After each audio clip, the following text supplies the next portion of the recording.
families of those who did not survive honored here tonight. We had a chance this afternoon to talk with Scott Coolbaugh, fourth season as the Orioles hitting instructor, always out working with players, particular emphasis on Jonathan Scope going on right now. And we said, look, for any hitting instructor, when a club's struggling, what do you do? Well, I think it's to stay positive. You know, it's early in the season. We've gone through some situations this year with the weather, and it's always tough to hit in the cold, as you say. And you know, guys get out of whack sometimes.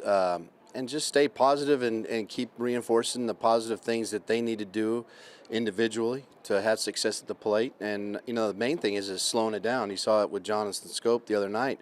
He slowed it down and got a change up that he hit down left field line for an RBI. And then, you know, he had to base hit to center field with the bases loaded. So it's just a matter of these guys just feeling it in the box and just keep reinforcing that positiveness to them. Do you see, with all the discussion about uppercuts and velocities and all that, a change in what you're seeing from pitching so far? Well, I think the biggest thing is that, you know, everybody's aware of it, but, you know, when you get guys trying to actually make that move or, you know, create that uppercut swing, I think that's when you get in trouble. And guys have to understand how you create a better launch angle. And a lot of that is just the old school way. You know, you stay back on the ball and you hit the ball more out front, and, you know, some good things happen. You know, it does make sense that, you know, you almost let the fastball travel longer and then you hit the breaking ball out front, and that keeps you back. And so it's just, you know, a different way of saying it in a new era from the old school way. Yeah. I'm noticing that some of the BP times, not necessarily with the Orioles, have been very short for the teams that we've seen so far. Minnesota came in, Toronto came in. They went out for a very short period of time. Are the players cutting down on the number of BP swings? I think it's just a matter of how they feel. You know, if they're feeling real good, you know, guys will take a couple rounds. If they're not feeling as well, they'll go out there a little bit longer. I just think it's a preference for each individual, and you know, as a hitting coach, you kind of set the times where each group gets around 15 minutes, and you have three groups that's usually 45 to 50 minutes, you know, for BP, and sometimes it's shorter, sometimes it goes all the way to that 50 minutes, sometimes pushing it a little bit. So I think it's just based on how they're feeling. Do you have a feeling about that in the number of swings taken in the course of a year? You know, I think it starts to wear on you. You only have so much energy you can expend in a game, and, you know, with a high level of intensity that it requires for you to play, the focus.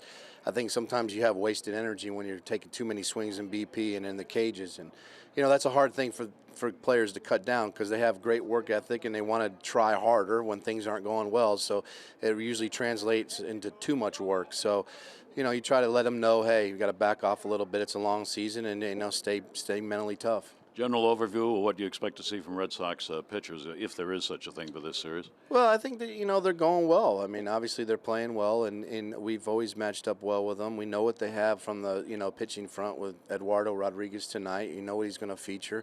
It's just a matter of us commanding the strike zone and getting good pitches to hit. And when we get those opportunities, which we've really done a good job of as of late, just getting them in. And that's what we haven't been able to do, is get that big hit. And sometimes we get sped up just a little bit, where we're trying to do too much. And if we just slow it down and stay within ourselves, I think we'll be fine. And Scott Coolbaugh, hitting instructor here at Fenway Park this afternoon. Take a look at our game time temperature, brought to you by BGE Home. We know more, we do more. 53 degrees. It dropped about 12 degrees in a matter of an hour and a half here this afternoon, but tonight, mostly clear skies. And the Orioles lineup brought to you by Southwest. Low fares with nothing to hide. That's transparency. Mancini, Machado, and Scope. Jones, Valencia gets the DH. Davis, Beckham, Gentry in right. Caleb Joseph back behind the plate for Adam Jones. Lucky day has been the 13th, Friday the 13th. We'll see if it carries over. And that lineup will face Eduardo Rodriguez. So he's coming off right knee surgery. And again, you know, he's a fastball pitcher. He's got a real good changeup. You can see he doesn't throw a lot of sliders. Again, this will be his second start. As we mentioned in the opening, he has yet to beat the Orioles here, 0-3. ERA over 9 runs a game. Little different story at Camden Yards. And the first pitch is in there for a strike on the outside corner. 25-year-old, just turned 25-year-old Rodriguez against Trey Mancini. Trey is 3 for 11 with a home run off the left-hander. Pitch on the way, and Trey will go after another one down and away and foul it off. Rodriguez overall 3 wins, 5 losses against the Orioles. Had a right knee problem that slowed down his getting into the rotation and pitching regularly. That supposedly is A-OK now. That's why he has had just the 1 game. 0-2 count on Mancini. Trade to be followed by Manny Machado. There's a base hit the other way. That'll be chased over into the corner. Betts he'll stop at first base.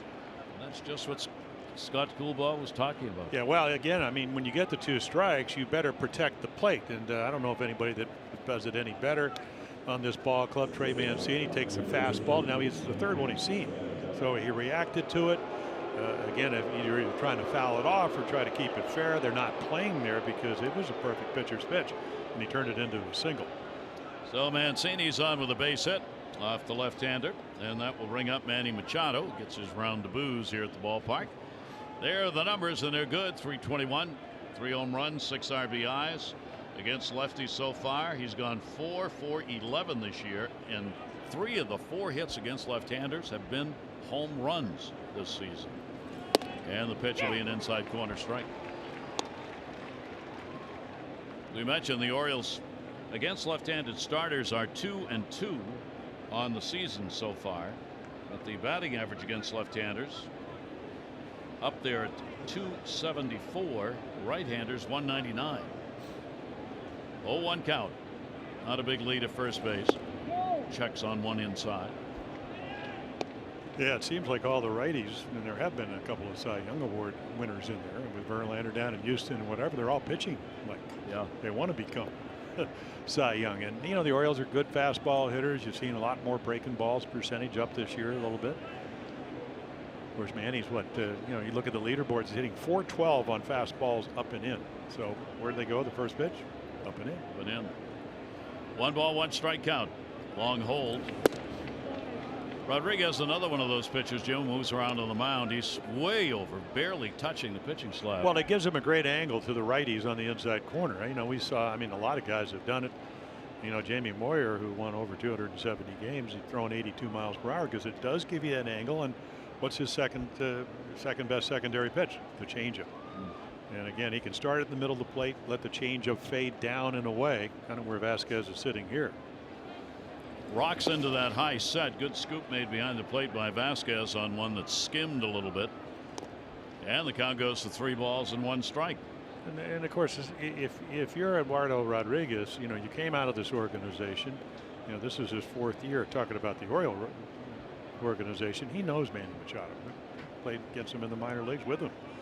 So he knows he's got to make quality pitches. And Manny is swinging the bat as well or better than anybody on the Orioles team. And that's how you get into these hitters counts. And he's got one right here. Let's see what he can do with it. Rodriguez. 3 ball, 1 strike delivery on the way, and that'll be in the air to right field. Got pretty good wood. 360 turnaround out there. Catch is made though by Betts. He started one way and came back the other. Yeah, a lot of room here in right field. So take a look at the Red Sox defense. Superb outfield. Benintendi, Bradley Jr. Betts last 2 years.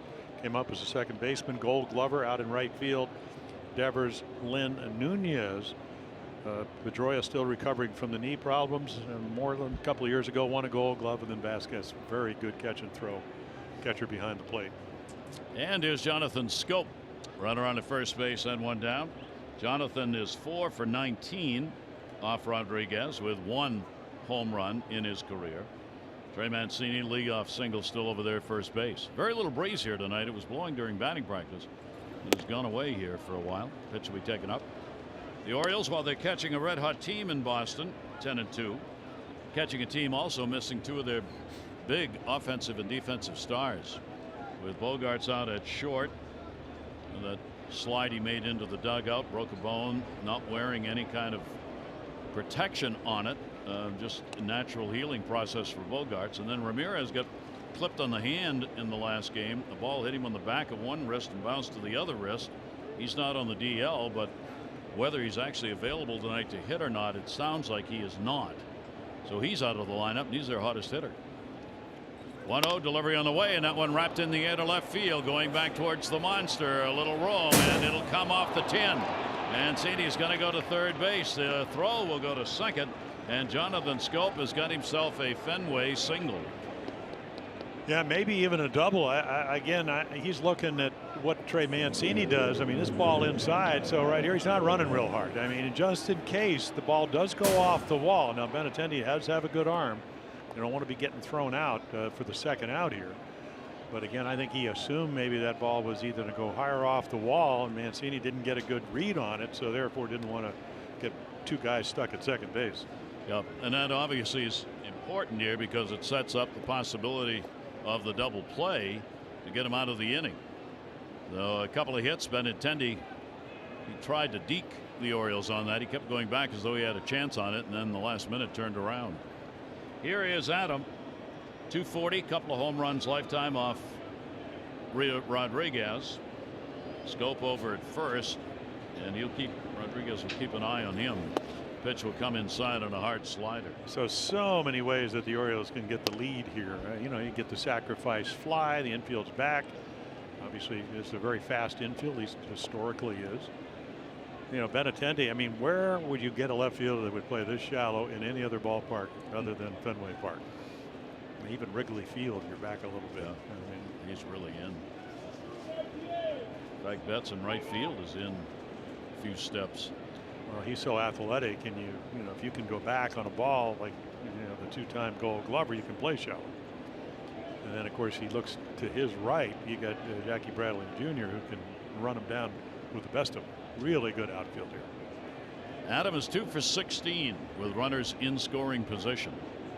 1-0 delivery on the way, and Adam will foul that one away. The Orioles have picked their numbers up as a team in that department. They're now hitting .221, still 10th of the 15 teams in the American League, but trending in the right direction. Adams got a 1-ball 1-strike count. Mancini talking to Bobby Dickerson. Jonathan Scope being held by Moreland at first base, and Adam trying to put the Orioles on the board early. 1-1. Yeah, you're trying to hit a fly ball, and you got a pitcher who loves to pitch inside and has got that changeup trying to get a double play or strike you out or pop you up. 1-1 delivery on the way, and there's that high heat he's seen so much of. Let's take a look at some interesting numbers right here. Our Maryland Live Casino inside the numbers.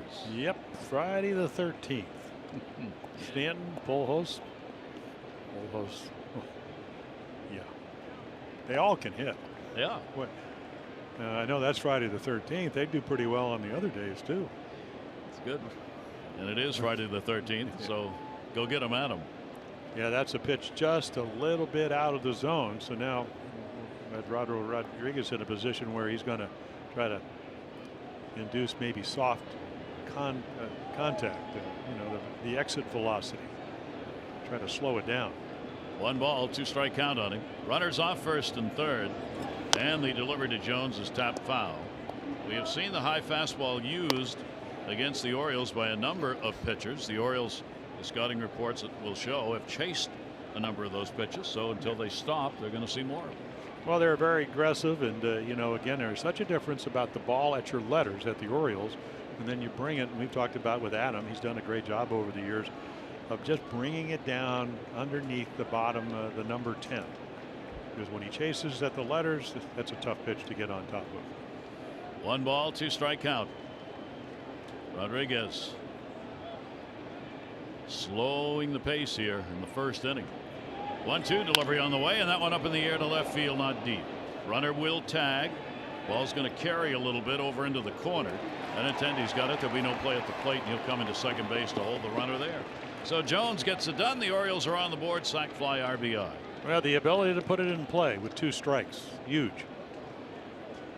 So he gets the sacrifice fly. The Orioles get the lead. Benintendi had to go to his right, being a left-hander. No way. Now that ball is just a medium left. Might have hit the cutoff man. It might have been bang bang at home plate. So nice job. 8 RBIs picked up on the season by Adam. Adam leads the Orioles in the RBI department with those 8. And now runner on at first base, and there are 2 down. So the Orioles get on early. Here's Danny Valencia. Danny's the DH. Signed by the Orioles for these situations in particular against the left-handers. He's a good somewhere between 312, 316 average. just about every year against lefties. Yeah, lifetime numbers spectacular against the lefties. And on a typical, when their pitchers get well, you're going to see 4 out of every 5 starters for the Red Sox being left-handed. You know, Pomeranz with the forearm strain, so he's on the DL. There are 2 down. Valencia waiting on it, and he will take the pitch outside for a ball. Pomeranz throwing a tune-up game at AA Portland, Maine for the Red Sox. He's doing that tonight. There's the lineup. Lynn at short with Bogarts out of there. Nunez getting the start at second base. Then Moreland. Devers on the corners. 1-0. Left field so inviting for Danny Valencia. That's why Rodriguez will try and stay away. And if he comes in, he's really got to get it in. Danny can drive a baseball. He can pull it here in this ballpark. Yeah, and again, because of his ability to hit lefties, you don't even start the swing at that pitch. I mean, that's the perfect out pitch. Down and away, 93, good run, good location. So until you get to 2 strikes, you're not going to chase it. Danny's 2 for 12 with a home run this year off lefties. He went around. Yes. Stu Sherwater down at first base. The call. Valencia didn't think so. As you can see. Pretty good slider, and you know, it's one of those in between. It could go either way, and it goes against the Orioles. He does the Adam Jones thing. He points to the umpire at first base. Didn't work. Didn't work. Good try though. Go to Detroit after this, and that's Miguel Cabrera. It's the first guy. Yeah, come on, don't call it, please. But of course, Cabrera's won 2 MVPs, so maybe it works a little better for him. Valencia at an inside out on that one, not deep right field. Betts wasn't deep, so he'll have plenty of time to get in underneath it and put it away. Orioles on the board. They get a run, couple of hits, sac fly by Adam Jones.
Benintendi and Moreland, Martinez, Devers and Nunez, Bradley Jr., Vasquez and Lynn. Mookie Betts, those are the career numbers against the O's. Yeah, 2 years ago at 9 home runs against the Orioles. There is Chris Tillman, who will go his 3rd start, looking for his 1st win. So 2-seam fastballs, 4-seam fastballs, and again a lot of sliders against the Yankees. He's got the overhand curveball. I think the probably the thing that he's struggling a little bit the most, other than the obvious, the ERA and whatever, is the fact that 50% of his fastballs are strikes, 50% are balls. Needs to be a little bit better tonight to pitch well here. He will work from the first base side of the rubber, and he will face Mookie Betts. Betts stands in 4 for 15, lifetime off Tillman. This is overhand delivery. He's going to be outside for a ball. Betts up among the leaders in about every category. He leads the majors in runs, 17 hits, tied for 6th. That's in the majors, not just the American League. 7th in extra base hits in the majors. Chris Tillman's delivery, and he'll come up high with it. So a 2-0 count. Chris has had the unbelievable numbers against this Red Sox team we showed you. 10-4 overall with a .303 earned run average lifetime against them. And that 5-1 mark here at Fenway. All the way to the backstop. And a 3-0 count on Betts. That windup and delivery on those 3 pitches did not look good. No, it looked like the first 2 starts. Trying to get over his front side. There's a fastball up and in. Of course, you throw that same pitch. He's taken 3-0, 3-1. Of course, Betts is about as good a fastball hitter as there is on this ball club. So somehow try to stay out of the middle of the plate. 3-1 delivery, not close. Now take a look at the defense, and of course there is no defense for walks. Mancini, Jones, and Gentry. Gentry playing right field, the biggest outfield territory. Beckham, Machado, Scope, Davis, and then Caleb Joseph doing the catching. So that'll bring up Benintendi, the left-hander. The left-handers have tagged Chris early this year. They are 7 for 13 with a home run for lefties. Right-handers 8 for 27. Beckham will play in at third. Benintendi will take the pitch away, and Chris way off the mark here with the first 2 hitters. Well, that's what 5 out of 6 pitches. And the other thing about Benintendi, I mean, second in the rookie voting last year with 20 home runs, 20 steals. He's already walked 11 times. So he's got off to a slow start when he was 0 for 13. Little chopper. Tillman looks to second, wisely goes to first, and records the out. So Betts will get down to second base, 1 away. Well, the Birds are going to host the Cleveland Indians Friday, April 20 through Monday the 23rd. On Sunday, April 22, celebrate Earth Day at Oriole Park. Team takes the field in special Earth Day jerseys and caps. First 20,000 fans 15 and over receive an Earth Day tote bag presented by MLB Network. Tickets at Orioles.com. Here's Moreland, 3-game hit streak for him. The runner on at second base. This is where the Red Sox, unlike the Orioles, have been able to get the big hits. They're hitting .311 as a team with runner in scoring position. That's second best in the American League. Pitch on the way, and that one's going to be up, leans him away. Yeah, you can just see, I mean, it's funny when people are asking about Tillman. I said in the old days, I mean, before the shoulder injury, then in 2016, he could stay on top of the ball. It's just whatever's going on, and I don't, he says he's physically fine. It's just having trouble doing it. Orioles holding the runner close at second base. Pitch is going to be away. I mean, even there you could just see kind of landed on the heel, so almost a recoil. And it is very difficult when you can't command the baseball to pitch at this level and be successful, because you can see him come back. You want to get over your front side because number one, you stay behind it. Number two, you're able to bring the ball down in the strike zone. Behind on him here, 2-0. Moreland goes after one. He gets a base hit into center field. Adam will charge. Coming around third is Betts. He'll be held. Adam hits the cutoff man. Good throw. So a single for Moreland. And now it's the Red Sox who cover the corners with 1 away. Yeah, Moreland, you talked about Hanley Ramirez's injury last night. I mean, this is a rocket on a changeup back up the middle, and Ramirez gets hit the first time up off of Sonny Gray, and then Moreland comes in. Single to left, single to right. So he had a good night. And he actually got to play. When they signed J.D. Martinez, I'm going, well, let's see who's going to DH, whatever. But it's just baseball has a way when guys get hurt or hit or whatever the case is, where you find you can play the guy sitting on the bench. This guy has done great damage to the Orioles over the years. He is a .311 lifetime hitter against Oriole pitching. Has 8 home runs against the Orioles. And he's got runners on here, first and third, with only 1 away. Infield back, play for 2. Ball will be put down the line, short porch, and just missed. A foul ball. And that was a pretty good curveball. I mean, there's no possible way you could be looking for it. I think, except when you're throwing 88, 89, you're not, where you're 91 to 93, where Steve. But look at this curveball. Now it ends up in the middle of the plate, and he just tries to smoke it to right field. He is 1 for 12 lifetime off Chris Tillman. So Tillman looking for the ground ball to try and get out of this.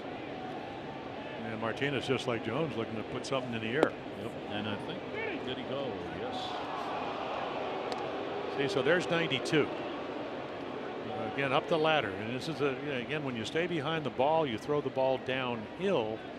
All of a sudden, Chris Tillman becomes Chris Tillman. 0-2 the count, gets ahead. First of 3 hitters he's been able to get up on. That's off third base. Moreland off first. Tillman's delivery on the way. Check swing and a breaking ball. 91. Tillman's fastball velocity has been in that area. 91. Yeah, 89 I think is the average one that year. But what again around? That's why the ball veered outside. And you know invariably over the course of his good starts in years past, he'd do it a couple of times, but he'd be able to self-correct. And the delivery off the fist is a foul ball. Probably broke the bat on that one. He did. Yeah, a little backup slider that he breaks the bat, ends up hitting it almost off his hands. So he'll get some new lumber. Martinez will come back with a 1-ball-2-strike count. So you're trying to throw it down and away, and it just spins.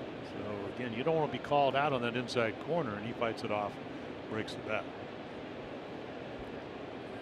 Team's always looking at players who do a good job in the ballpark that the team plays in. Think about acquiring, and Martinez one of those. He's always hit well here at Fenway.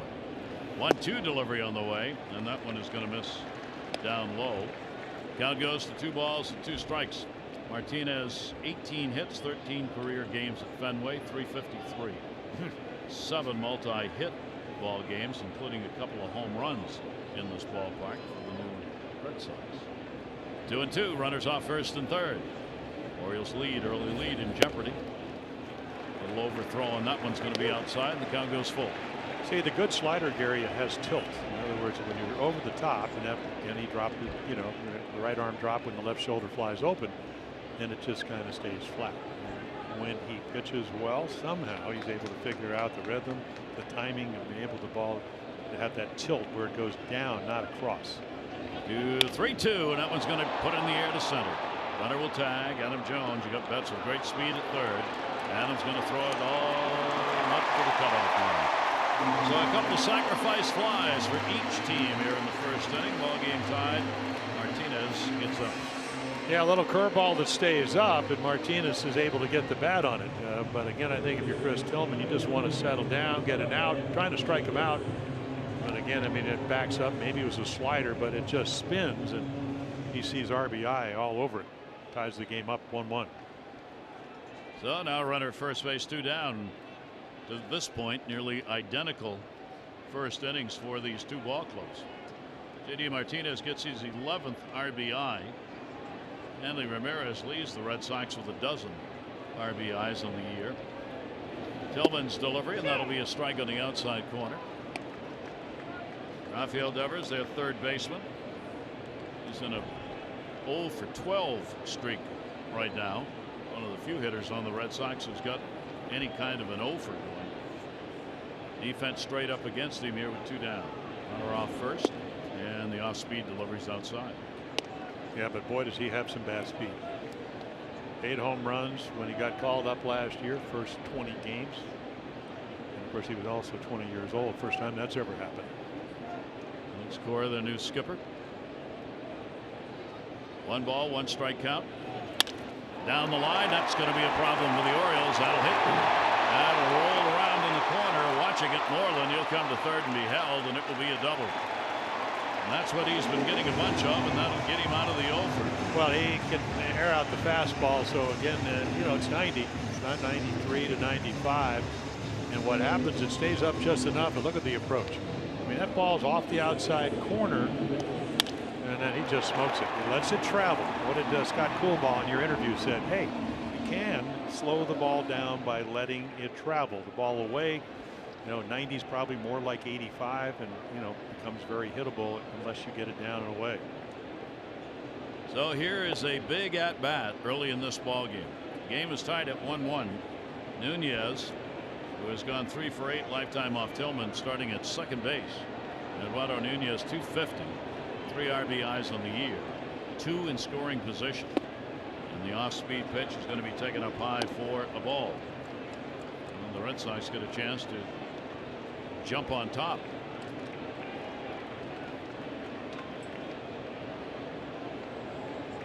Orioles leads at second and third.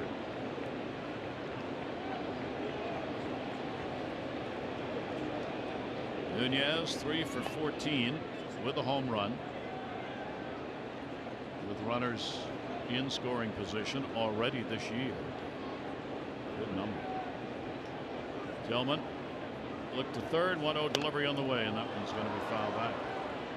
Yeah, he got traded from the Giants last year and got red hot till he hurt a hamstring. What, 8 home runs in his first 38 games? A lot more than he hit for the Giants, and then was re-signed late because of the Pedroia injury. Very good offensive player. Pedroia working out with the ball club every day. It'll be a while before he's back. Nunez takes that one to left field. It is up in the air and goodbye, home run. Lands down street. Here I come. With 2 down, a 3-run homer for Nunez and the Red Sox. They go up 4-1. Well, change up to Moreland was up. Slider to Martinez for the sacrifice fly was up. Devers double down the line, fastball up. And then this ball right down the middle. Didn't want to throw it there, but did, and Nunez is waiting. And that's how you get 4 quick runs. I mean, their average, as we mentioned in the opening, you can see where the target is, and it might have been a hanging changeup. And all of a sudden, you got a 3-run home run. I mean, that's what you try to stay away from. Nope, it's a fastball, but just clobbered. So a big hit with 2 away, and the Red Sox jump out. Jackie Bradley Jr. He's got a 3-game hit streak coming in. Nunez all smiles over there. It's his 2nd career home run against the Orioles. Only a 198 hitter coming into the game against the O's. 0-1 count with 2 away. Jackie Bradley Jr. 6 for 16 with a homer off Chris Tillman.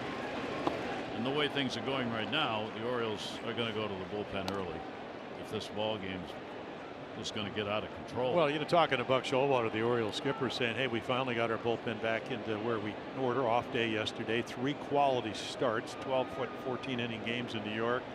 It certainly took its toll. So you want Tillman, and they're going to give him probably a little longer leash, but not too long, because you still want to stay in the game. I mean, again, go back, Rodriguez, his ERA here in this park against the Orioles over 9.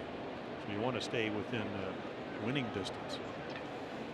1 ball, 2 strike count. That pitch is going to be up high. It's just like, it's almost like he's collapsing his body, and when he does the arm drops, and instead of throwing the ball downhill, which he's so good at when he's right, getting under everything. 2-2 delivery.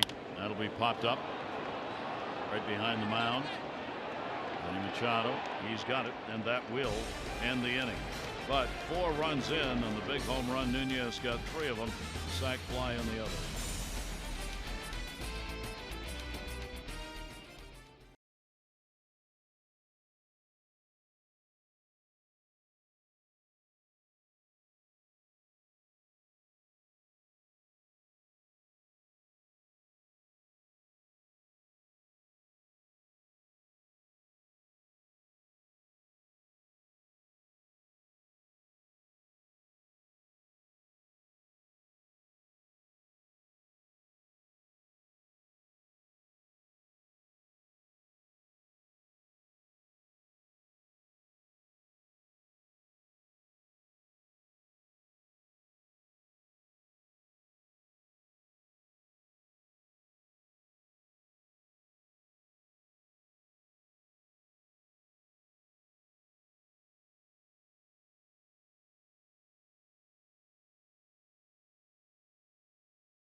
selected. 500 more for every Orioles home run hit tonight. Play Home Run Rich's scratch offs win up to $50,000 or enter non-winning tickets for a chance to be the contestant of the game. Visit mdlottery.com/home run. Susan, good luck. So the Orioles down, and for Chris Tillman, an extended first inning going over that 20 pitch count. Now the Orioles offense will have to play catch up after getting the early lead 1-0. Chris Davis. Davis carries a 208 lifetime average against Rodriguez with 1 home run. We're still trying to get the bat going for the Orioles.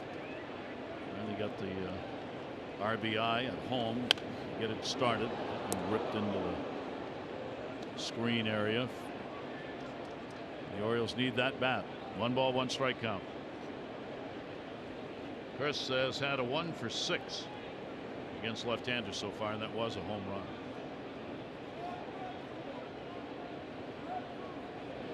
Pitch by the left-hander came down and into him, and a 1 ball, 2 strike count. Yeah, nice little change-up, and you know, not very often do you have a guy hitting it over your dugout late and then you come back with a changeup, but that tells you that Rodriguez loves his changeup, and it's a good one.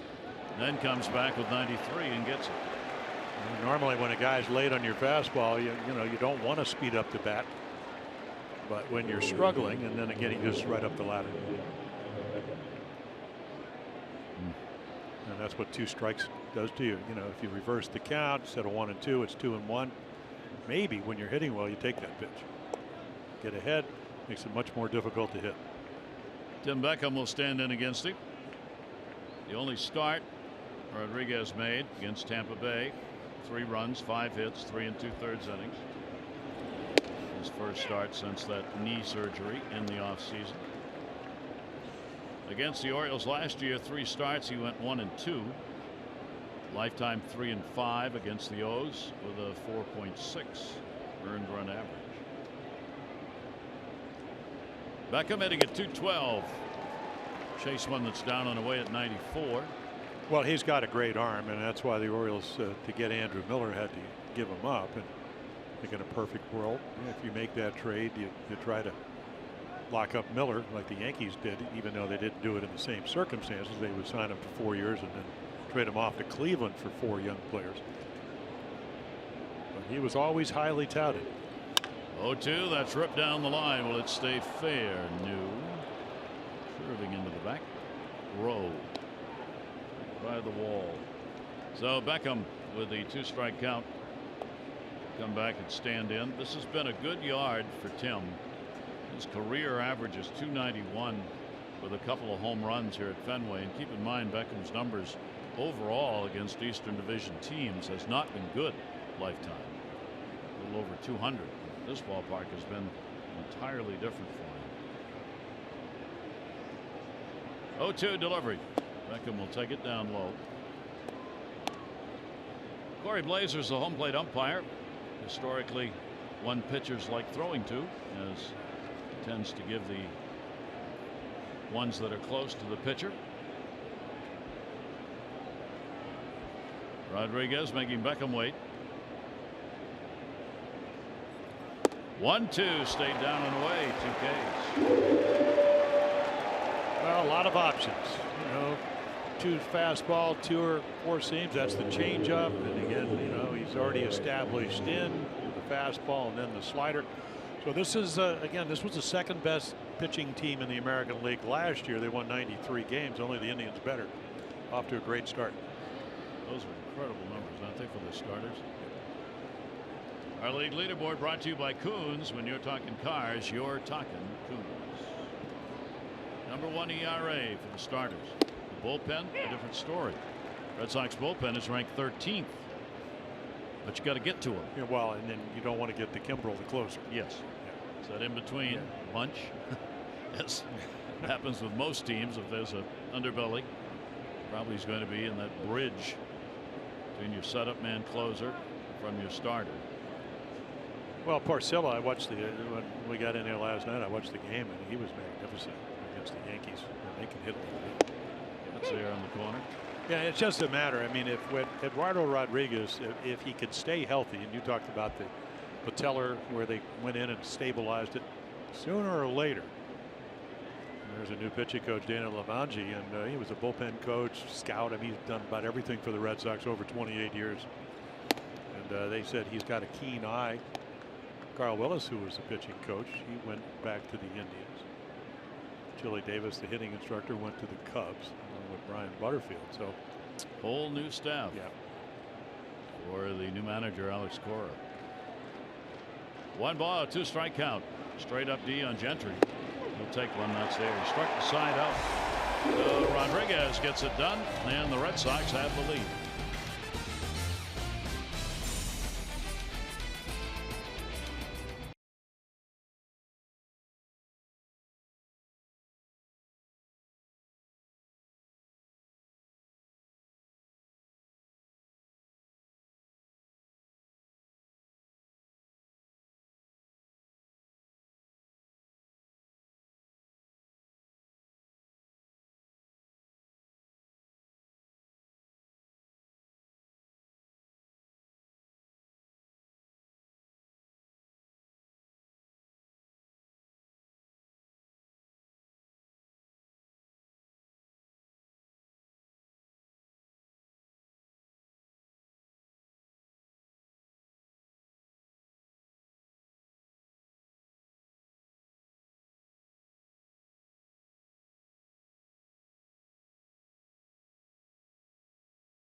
Again, Kevin Kiermaier, who they're really looking forward to having a big year in Tampa Bay. 3 for 30 with 15 strikeouts. Ian Desmond, the highest paid player for Colorado. High expectations. He has started a 1 for 24. And Elvis Andrus got off to the great start. 327, fractured an elbow, and the Texas shortstop will be out for 2 months. I think Kevin Kiermaier feels lonely. They traded all the good players. I mean, all the good offensive players. I mean, Longoria's in San Francisco. We already saw Logan Morrison. Corey Dickerson is Detroit. No, he went to Milwaukee. Yeah, and then who else? Oh, Steven Souza Jr. with the Diamondbacks. Cleaned house. Yeah. Kiermaier left. Well, they hit 2 up. Yeah. What do we want those guys for? So now everybody looks at the lineup, and the one guy you're not going to let beat you is Kiermaier, so they don't get anything to hit. No, the Rays financially challenged. A lot of guys arbitration eligible and gone.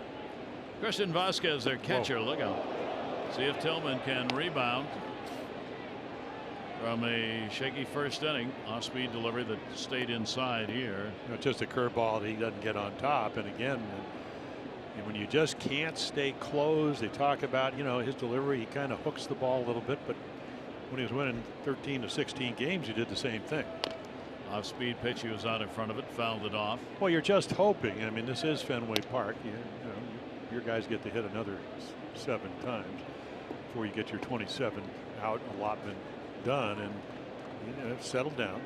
Roger McDowell looking on, the pitching coach, and have an inning and then get your offense up. And that's all you can do once you go enough 4. 1 ball, 2 strike count. Vasquez will foul that off the other way. But he just, and again, you know, just looks like he can't keep the, you know, ideally you'd like to keep your front shoulder closed and actually your hips create coil. Therefore you can get the ball down. He just can't throw the ball down in the zone.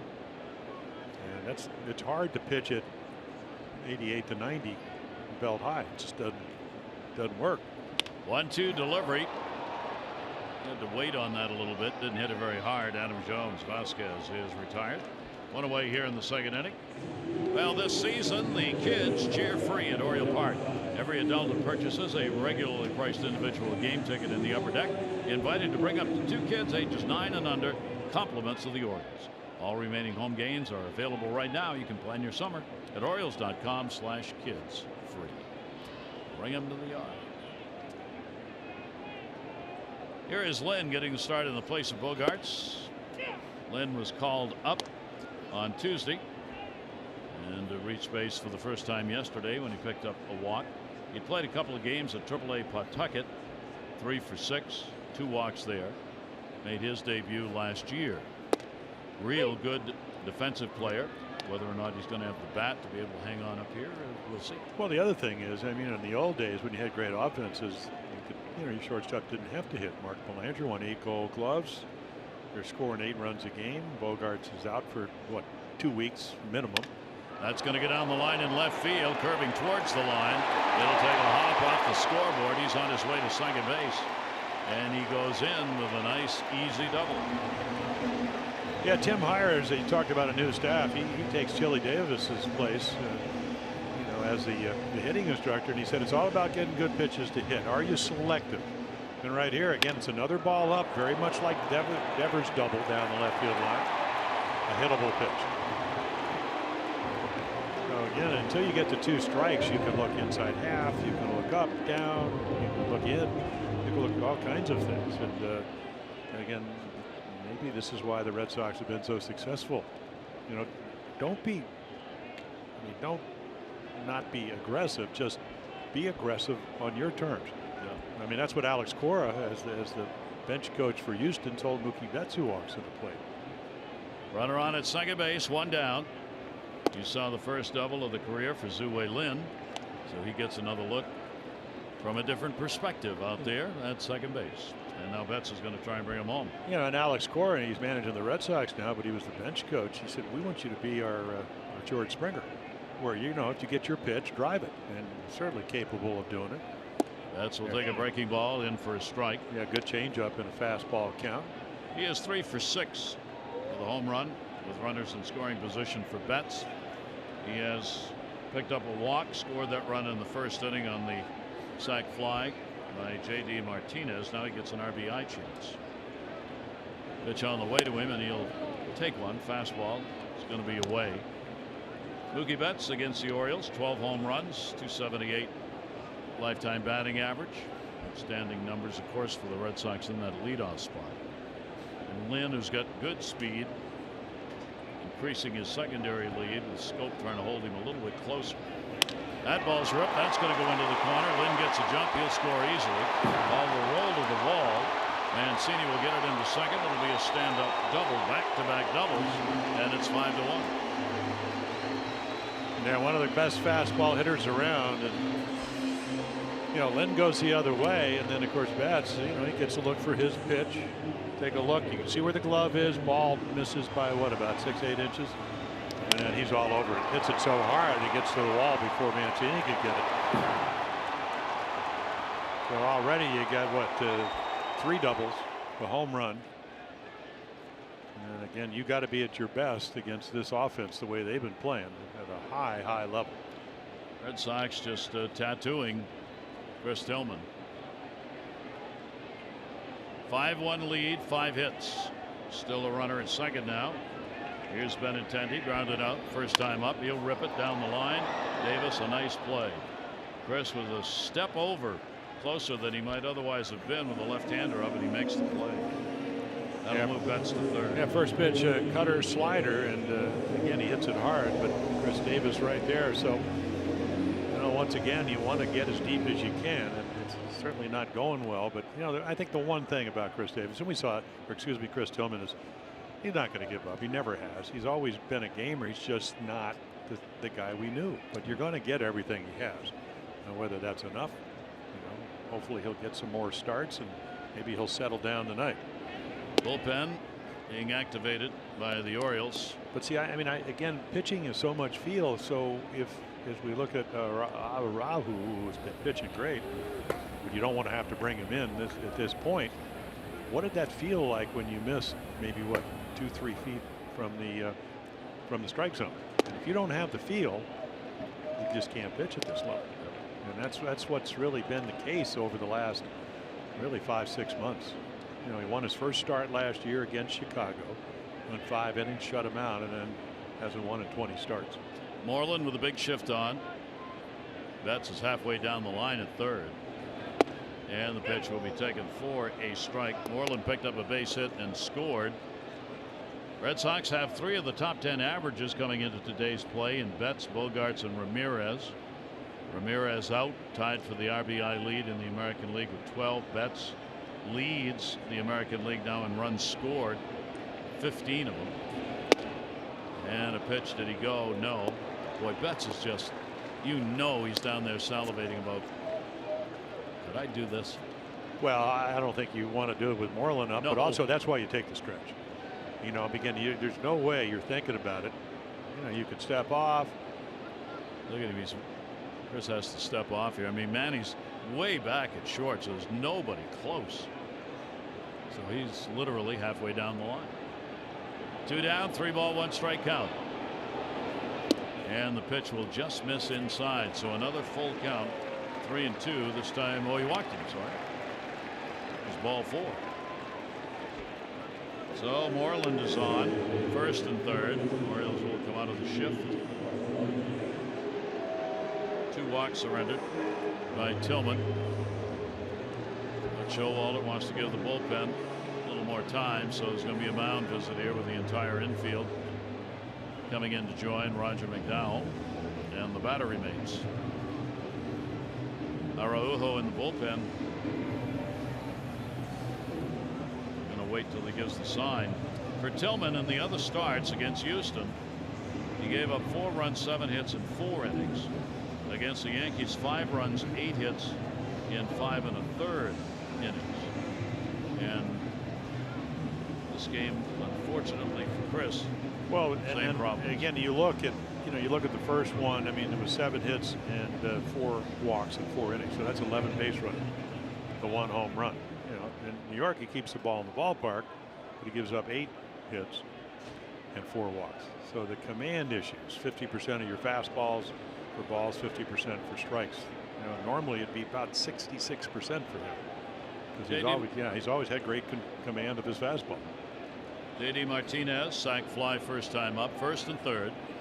Martinez trying to rock one, didn't wait for a good pitch, and went after one down, almost skimming across the plate.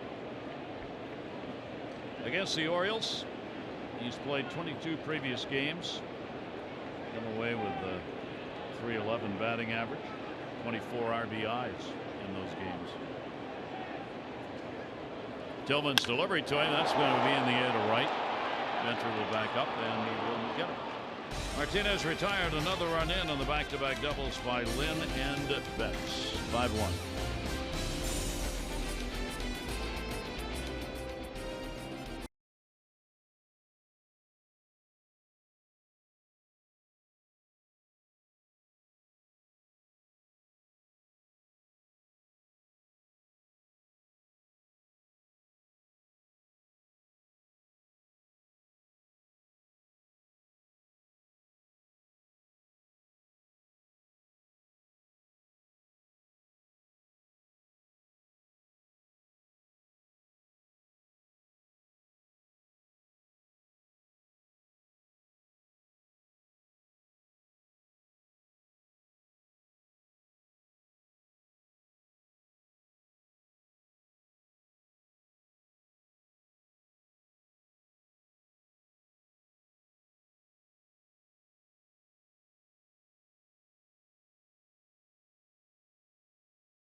Later in tonight's game.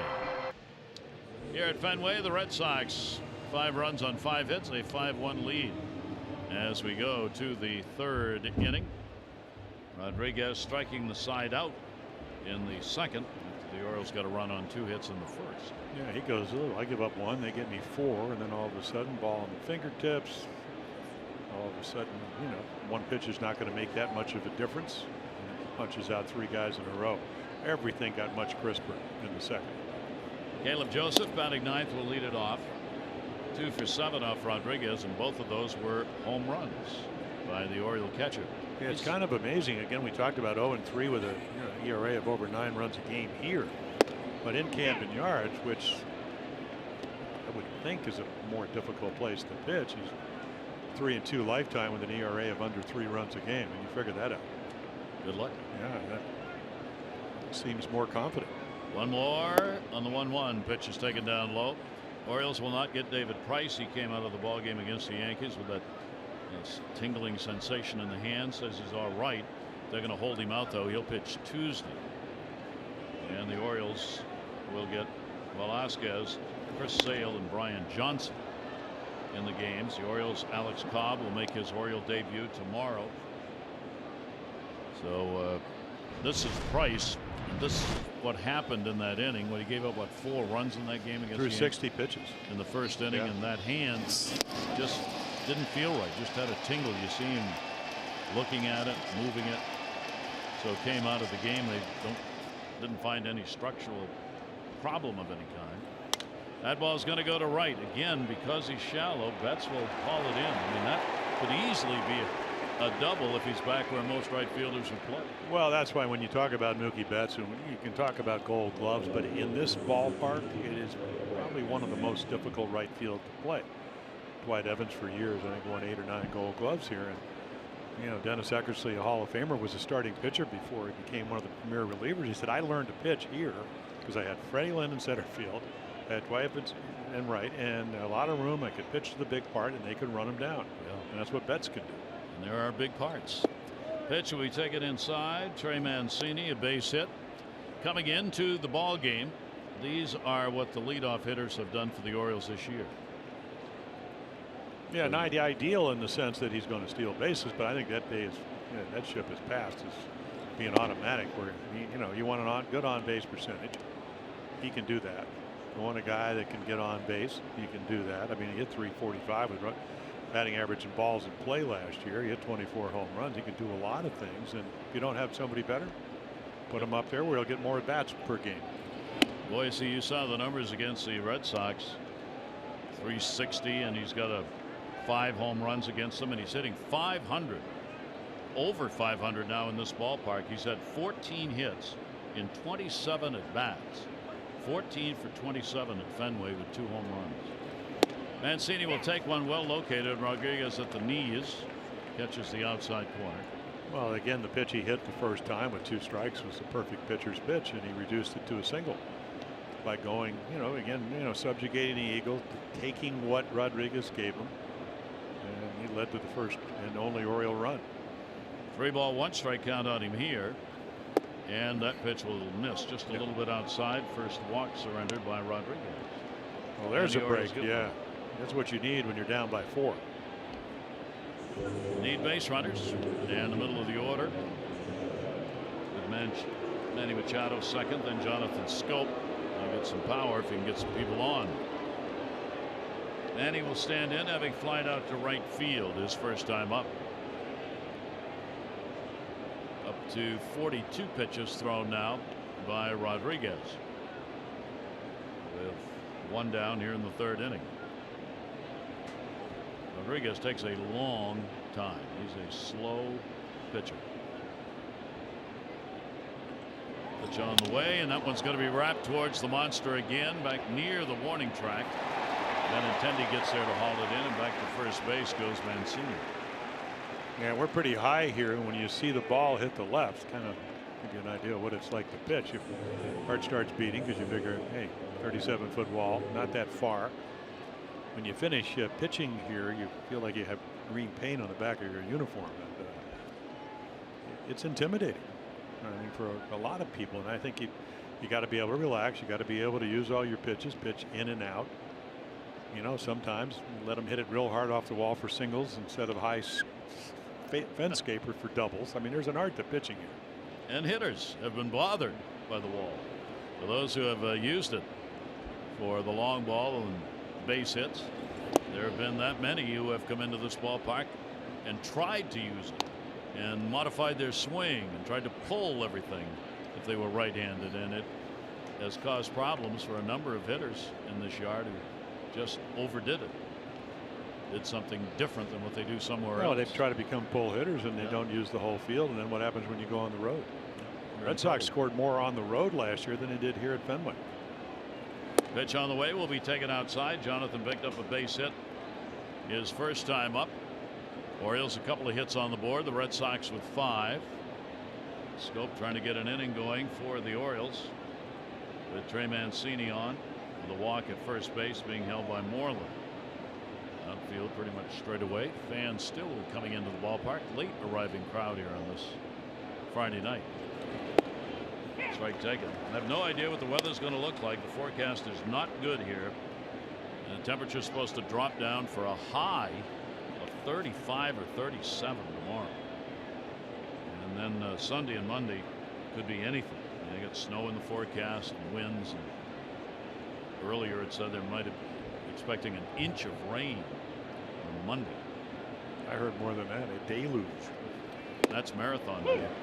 Pitch taken for a strike. City's just jam-packed with people.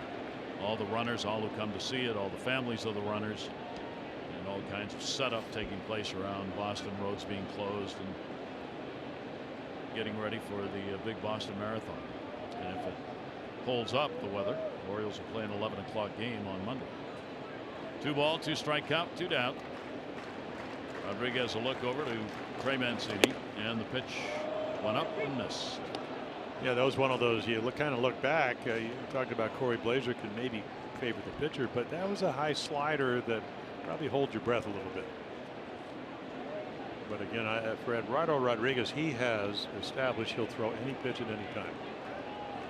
He walked Mancini on a 3-1 changeup with a 4-run lead, so all bets are off at guessing one particular pitch. Runner will go 3-2. Rodriguez rocks and fires, and a ground ball hit in front of home plate. Lynn. Orioles no runs, no hits, no errors, and 1 left on. We go to the bottom of the 3rd here in Boston.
Benefits to area employers and individuals.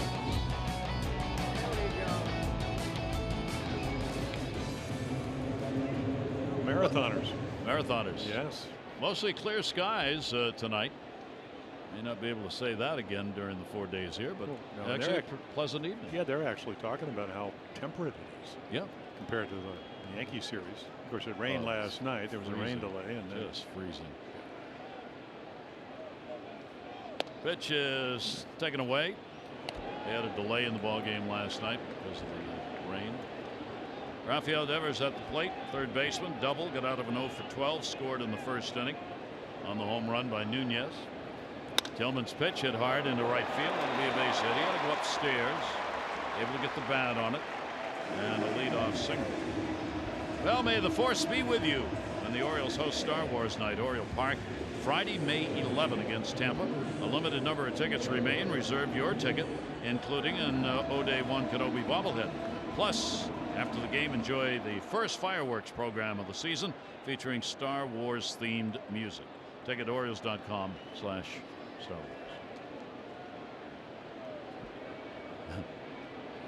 O'Day 1 Kenobi. Nunez, the home run. Second of the year, 3 RBIs. Come inside, so he's now 4 for 9. Lifetime off Chris Tillman. And against the Orioles, a couple of home runs and a big one in the first.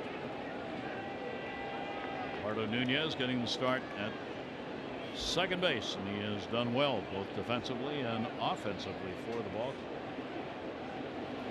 Tillman's pitch will be fouled off into the seats. Yeah, this pitch right here kind of turns it around. You could see exit velocity in 99.2. And again, the green monster, nice inviting target.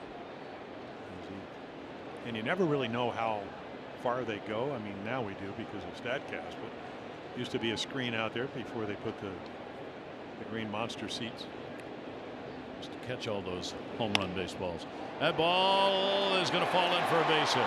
Late start from first, played by Mancini. He'll get it in and hold the runner at second base. So back-to-back base hits. Nunez gets this one, and the Red Sox have 2 more on. Well, Chris Tillman a little unlucky in the sense that it's kind of a backup slider, but it does stay up. So therefore, you know, if you throw the good slider, you're looking for a swing and a miss or maybe a double play ball. And of course, when you hang it or it backs up, it's easier to loft over the infield, and you usually come in a step if you're a middle infielder, and the next thing you know, the ball's over your head. And the good news is Devers didn't get a good jump, because I don't know if he thought Manny was going to catch it, and you got a double play in order. So now 2 on. 7 hits. Good stop made by Caleb. Araujo is up in the bullpen, so under Buck Showalter's rules, he's coming in. Buck's 2 up and in, and does not sit a guy down and get him up for that 3rd time. Unless you bring in somebody like Mike Wright. I mean, I get your point. Yeah. Pitch is going to be away. Jackie Bradley Jr. popped out his first time up. 5-1 lead for the Red Sox, and they look to add to it. Boston has gone already 3 for 5 with runners in scoring position here tonight. Runners off first and second. Orioles double play depth. Breaking ball, strike called on the inside corner. And a good one. Chris Tillman battling his way through, trying to, and really needs that ground ball now. He is a fly ball pitcher, not predominant, but a fly ball pitcher on that uptick side. 2-1 delivery, that hit him.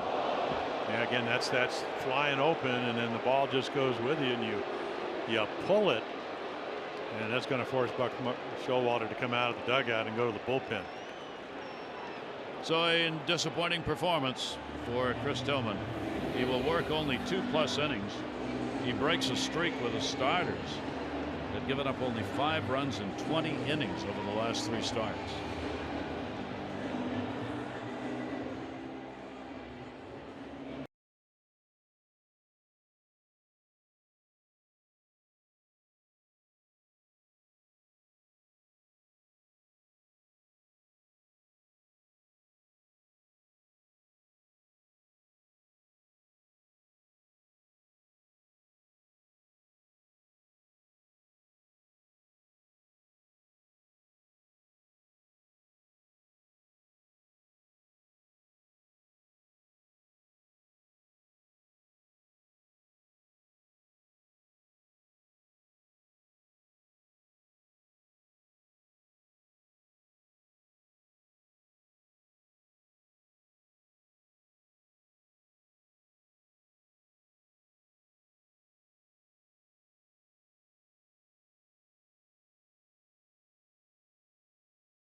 bases loaded. There are the numbers. Your Jiffy Lube pitching change, brought to you now by Jiffy Lube, who does brake services. Stop in and let Jiffy Lube perform a free brake inspection today.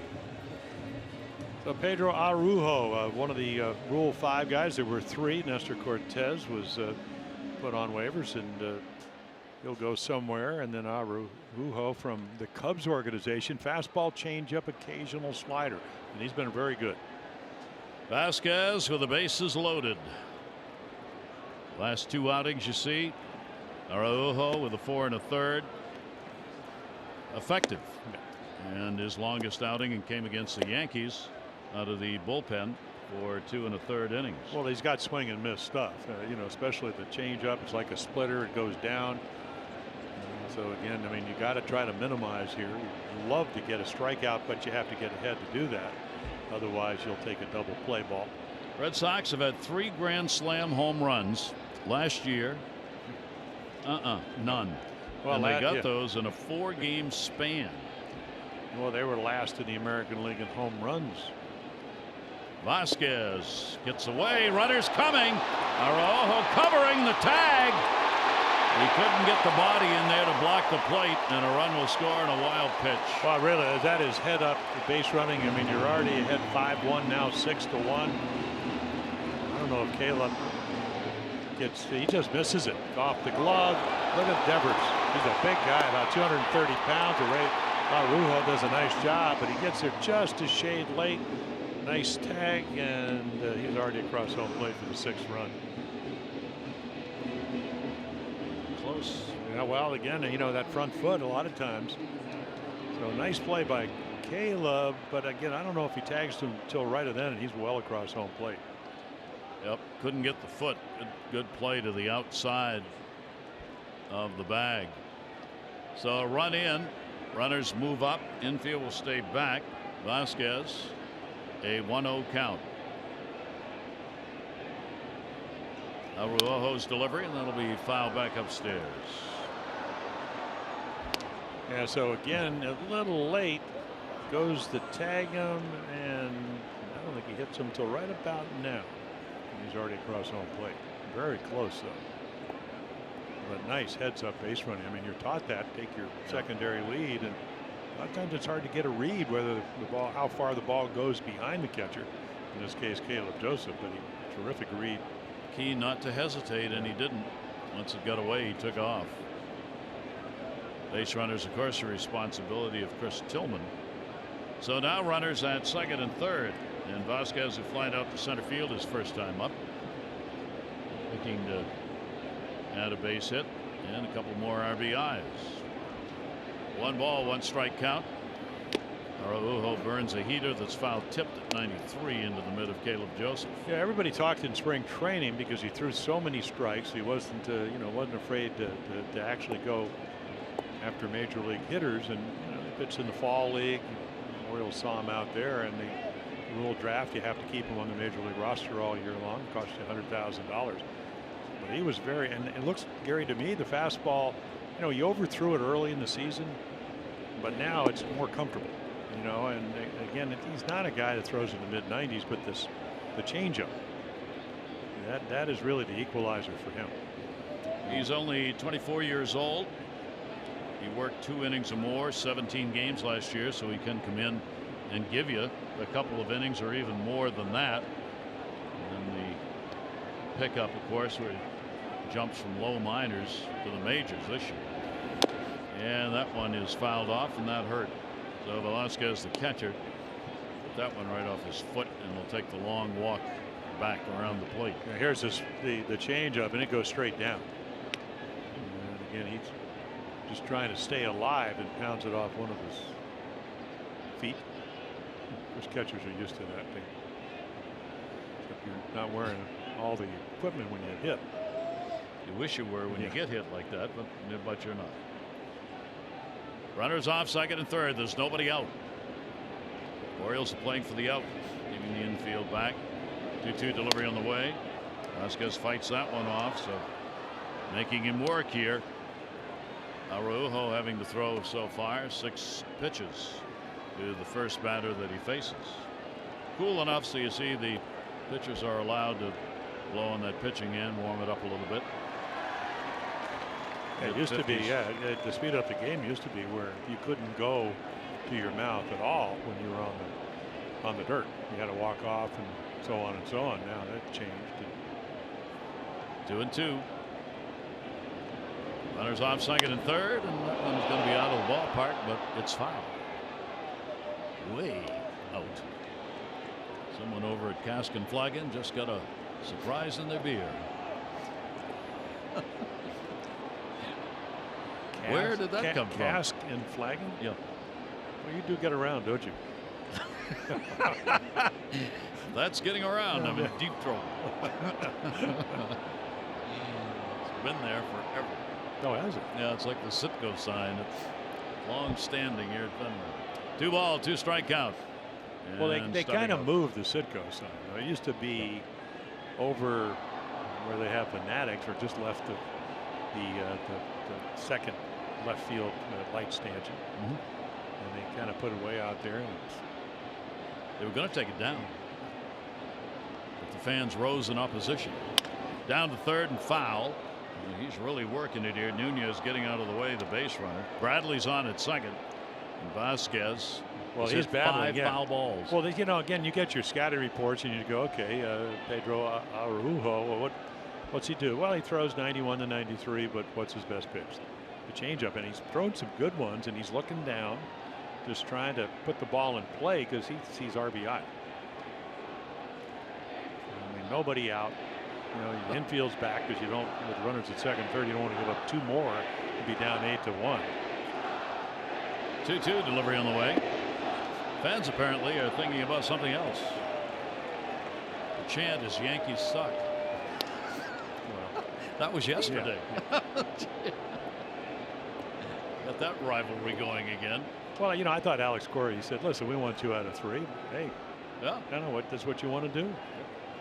Kelly, Joe Kelly, of course, the reliever, suspended 6 games, has appealed in the fight that ensued. So, but he is appealing, so he's eligible. And he's got a new nickname, Dan Shaughnessy, the Hall of Fame baseball scribe for the Globe. Joe Fight Club Kelly. Fight Club Kelly. Runners off second and third. 3-2 pitch on the way. That's down low. And boy, did he earn that one. Did he ever? Wow. 10 pitches and a free pass. Orioles baseball on Masson is brought to you by PNC. Make today the day. And by Ocean City. There's no end to the fun you'll have in Ocean City. Plan your trip today at OCOcean.com. Now they are loaded again, still with nobody out. And Lynn coming to the plate. Lynn picked up a double and scored in his first and only at bat so far in the ball game. We said with the bases loaded, this team's been a terror. They're hitting .500 with the sacks full this year. Pitch on the way, and that'll be taken outside for a ball. Well, you mentioned the Red Sox already with 3 grand slams. There are already been 15 grand slams hit in Major League Baseball this year. That's a lot of runs coming in a hurry. 1-0. Beckham a little bit in at third base. Everybody else back at double play depth. See the base runners. 1-0 count. Lynn batting in the 9 spot. Araujo delivers. 87. Yeah, that's that splitter, and it goes straight down. And I mean, even Lynn, you know, when you get a guy like Zue Lynn, and you go, okay, so does he really know who he is? Well, he hit 300 last year. He only hit 5 home runs. I mean, very good defensive guy, not trying to hit home runs. He can be a utility guy in the big league, especially the National League. Swing and a miss. Pull a string on him again. So he appears to be a high average hitter. That was a Double-A Portland. You know, put it in play. Take your chances. He is getting his first chance with the bases loaded. Betts, Bogarts, and J.D. Martinez have hit the grand slams. 1-2 delivery on the way, and he gets him in a big strikeout.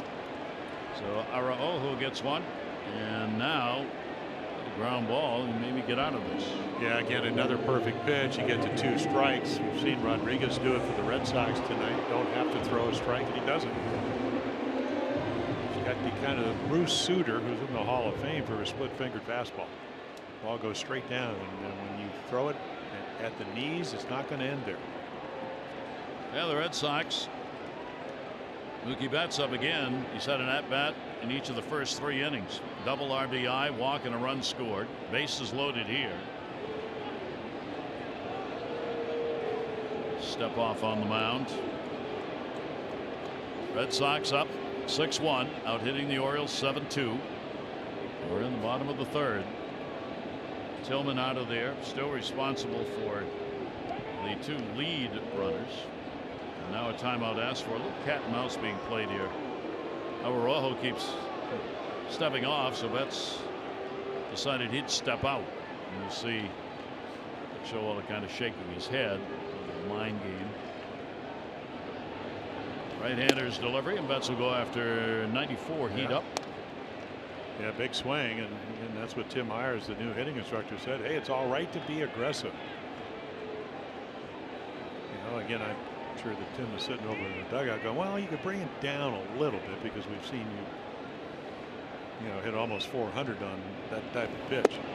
Inside corner, good pitch. And he's looking probably the splitter, Gary, and he just froze him on a 92-mile-per-hour fastball. So Caleb Joseph behind the plate trying to maybe play some mind games. Betts has had 5 multi-hit games already. Ramirez leads the Red Sox with 6, out with a wrist hand problem. Pitch to him, that'll be down low. Caleb blocks it, keeps it out in front. Caleb scheduled to catch all 4 games. What Showalter said before the team left Baltimore, he wanted him in all 4 of these ball games. 3 day games, of course, starting tomorrow. Tomorrow, Sunday, and Monday are all day starts. 1 ball, 2 strikes, maybe another strikeout. Mookie Betts a tough one to K. 1-2 delivery. That ball's going to be up in the air, not deep. Runner's going to tag. Adams got the angle. Jones will get it. Here's the throw, and it'll hold the runner at third base. So respecting the arm of Adam Jones, they do not send Nunez, and there are 2 down. Orioles continually making moves on the roster. Another one today. Wanted more in the bullpen. Donnie Hart recalled with the Orioles a lot last year. And Jeffrey Ramirez optioned back down, and we did not get to see. Yeah, I talked to Johnny Hart. Certainly happy to be back here. Ramirez never got to pitch, as did Hunter Harvey. So again, you know, and what did Buck Showalter say? The best of the available left-handers. And the caveat on the 40-man roster. Right. 2 left-handers now in the bullpen with Blyer and Hart. Benintendi. Bases remain loaded, but 2 down. And the pitch will be taken outside. Benintendi is grounded out twice. 1-3 and 6-3. His outs in the ball game. Red Sox with a chance to blow the doors off it here in the 3rd inning. But they have only been able to get 1 run across. They had the bases loaded and nobody out. 1-0 delivery. Leans, looks, and it is going to be called a strike on the outside. Yeah, he's thrown enough changeups that it's almost like they're looking for it. I saw Betts, you know, he was late on the fastball, looked for another one, called strike. He made a nice pitch, fastball up down on his fist. So he's mixed up his pitches nicely.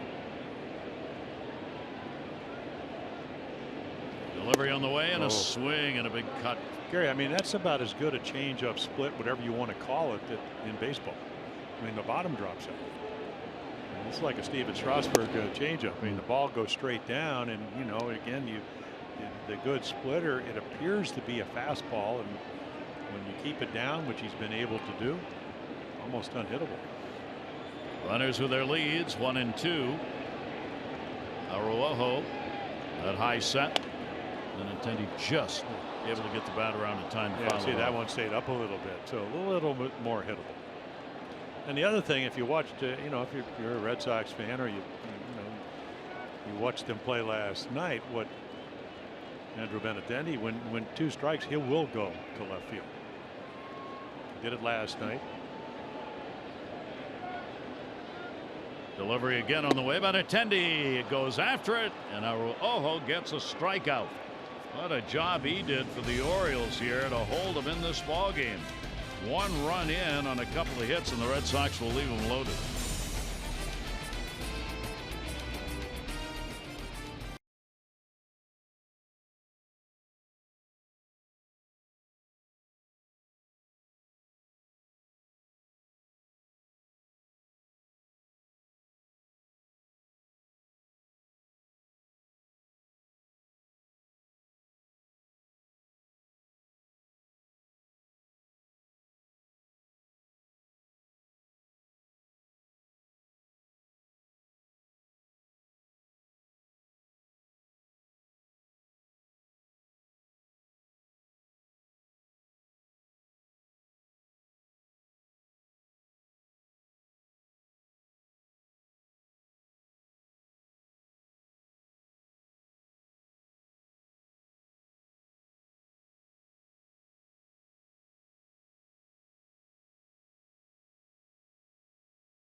For the Yankees, tough times. Luis Severino, Tanaka, Sonny Gray.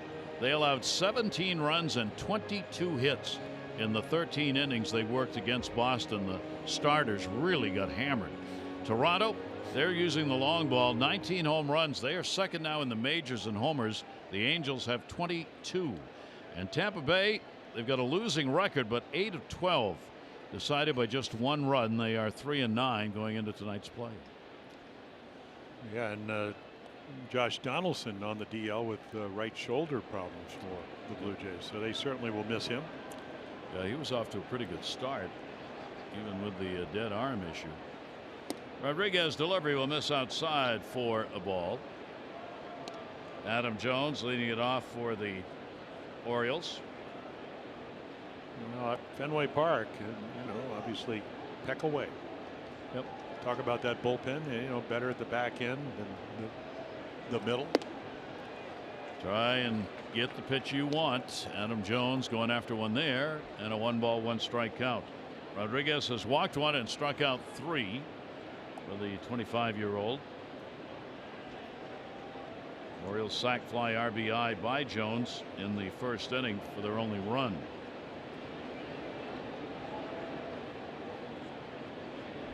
Left-hander's delivery, and Adam, that's where they're pitching him. He's having trouble with that stuff up, and that's where they're going. Well, he's got the ability to do it, and again, you know, this is a ball unless you swing it. You know, it looks hittable. All those, and you talked about in your interview with Scott Coolbaugh, the Oriole hitting instructor, if hey, with, you know, trying to get the ball in the air, launch angle, blah blah blah blah blah, and all that. If you try to chase balls out of the zone, you're not going to hit them. Got one down that time, and he rips it into the seats. Now, it's not like Adam doesn't know that, because he does. But you go through spells where, hey, you don't see the ball quite as well. You know, again, this kid's got a live arm, and he's also able to pitch down and up, so he can, you know, makes you forces you as a hitter to different eye levels. 1-2 delivery on the way to him. Adam will pop that one up down the line. Foul territory. No fair, and it'll take a bounce. Throw will go to second. Adam sliding is out. The ball stayed alive in the tarp area. The first base umpire was down there, Shearwater, and he kept pointing, saying it's still alive. Yeah, take a look right here, and of course, yeah, you just can't assume, and I'm sure Buck's going to come out because the ball went behind the tarp. And Adam thinks it's out of play, and the Red Sox don't. We'll see if this holds up. And also, the play at second base is pretty close. Yeah. Well, they execute well. I mean, Lynn with a nice tag. Does he hold it? We'll take a look from this angle. I don't know.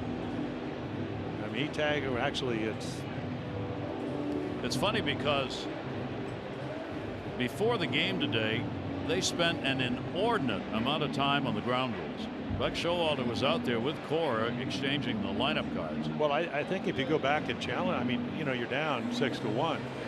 I think they may challenge this. Oh, yeah. Yeah, because, and I don't mean the tarp, that's a whole nother situation. Is the ground rule, the ball, now what if the ball goes behind the tarp? I mean, what a heads up play by the Gold Glover Betts, who picks it up and then makes a nice throw. But see, they don't tag him right there, and he doesn't sustain the tag. He just helps the third base umpire make the call. What I think Buck wanted to do was try and get a double from saying the ball was dead and let him get to second that way. Now he didn't get that, so now he can come back and challenge. So again, I mean, I don't think he tags him. He misses him there. Hands on the base. Now he tags him, but he doesn't sustain the tag. So good chance that maybe they overrule this if they challenge it. And that's what Buck's talking about right now. The crew chief is Gary Cederstrom, who is the second base umpire. Buck has already talked to his video people. He's still on the ground rule thing. The other thing that Buck was talking about today, if you take a look down the first base side just beyond the Red Sox dugout, the field has become smaller. Getting pop-ups here is getting harder and harder to do because that's a whole new seating section that was sold to an advertiser, and fans, all of that green area is new. So you've lost all that territory down there where you used to be able to catch pop-ups.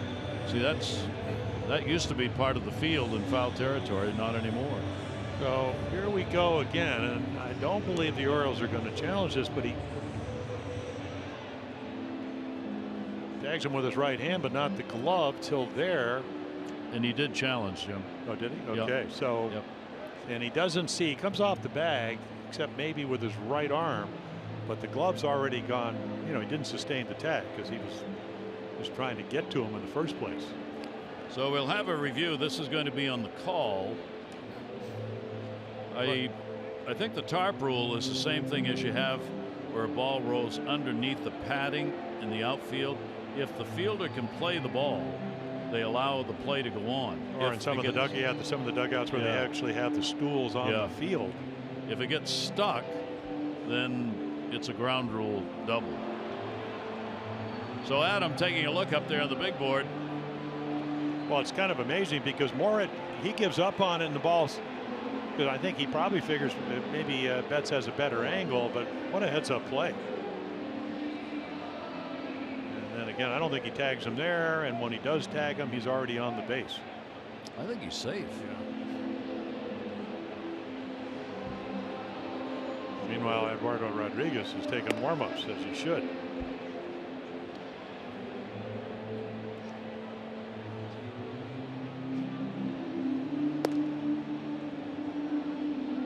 Now we understand we get to listen in on what's going on the replay from New York.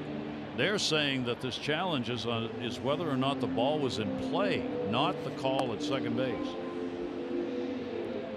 Well, there are specific ground rules, and you know normally they discuss those. And they did tonight. Forever. So the challenge is on the ground rule, is of whether or not the ball was in play. Home plate umpire Corey Blazers explaining that to Alex Cora while the crew's on the phone.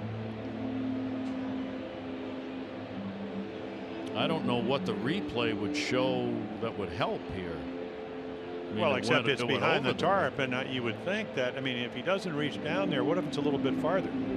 Then the ball's dead. Yeah, that's like you see the outfielders when the ball goes under the tarp. Sometimes they'll hold their arms up rather than try and grab the ball, telling the umpire it's stuck under there. I've seen a play where an outfielder did that and the umpire didn't agree and let the play go on. All right, let's see what we got. Call stands.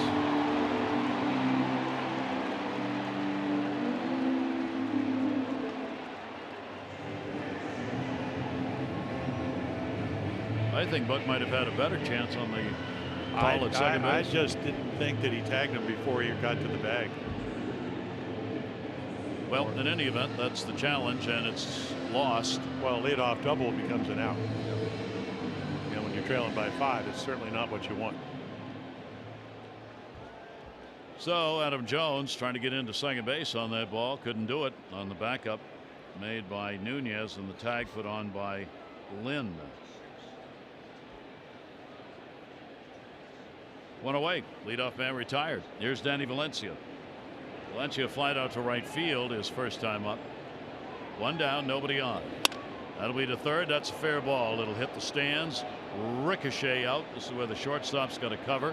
Danny will stay as Lynn gets it in a hurry, and that'll be a base hit for Valencia.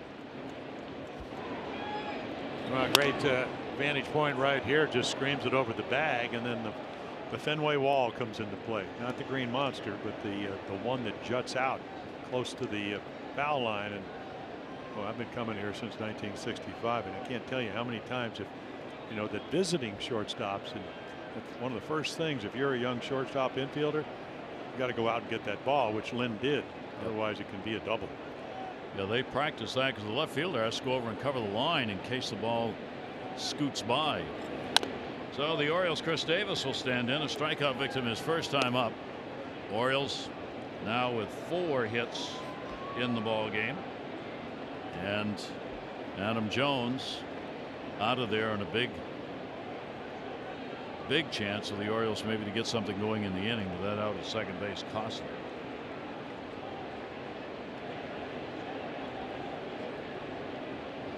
Oh, 1 count, 1 down. Fouled off. So the Orioles have lost their challenges for 9 innings here. They don't have another one. Challenged, and call was held, so the challenge did not result in an overturn. 0-2, 1 away. Davis to be followed by Tim Beckham. Shortstop Lynn almost behind second base. They don't give Davis the bunt, though. Chris will take the pitch, just missed. Yeah, low slider.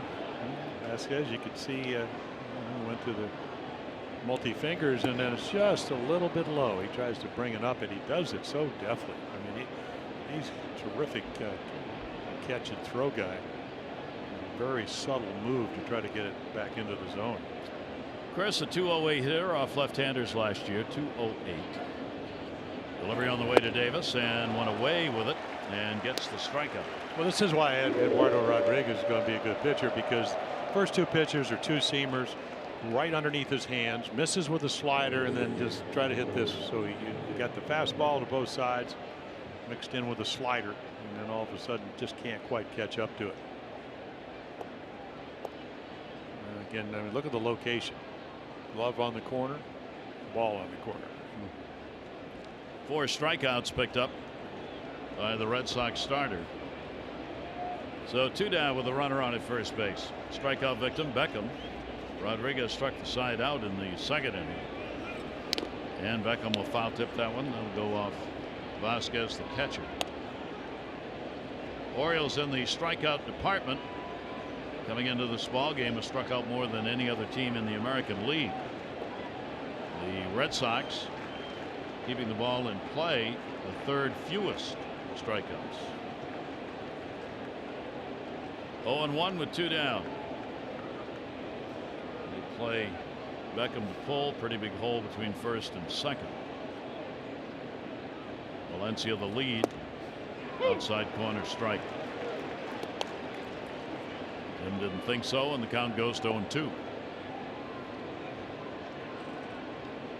See how far Nunez has moved over. Moreland holding the bag.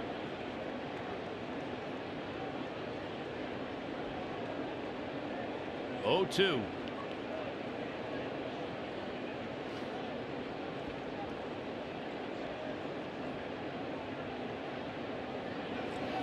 And Beckham goes after that high heat again.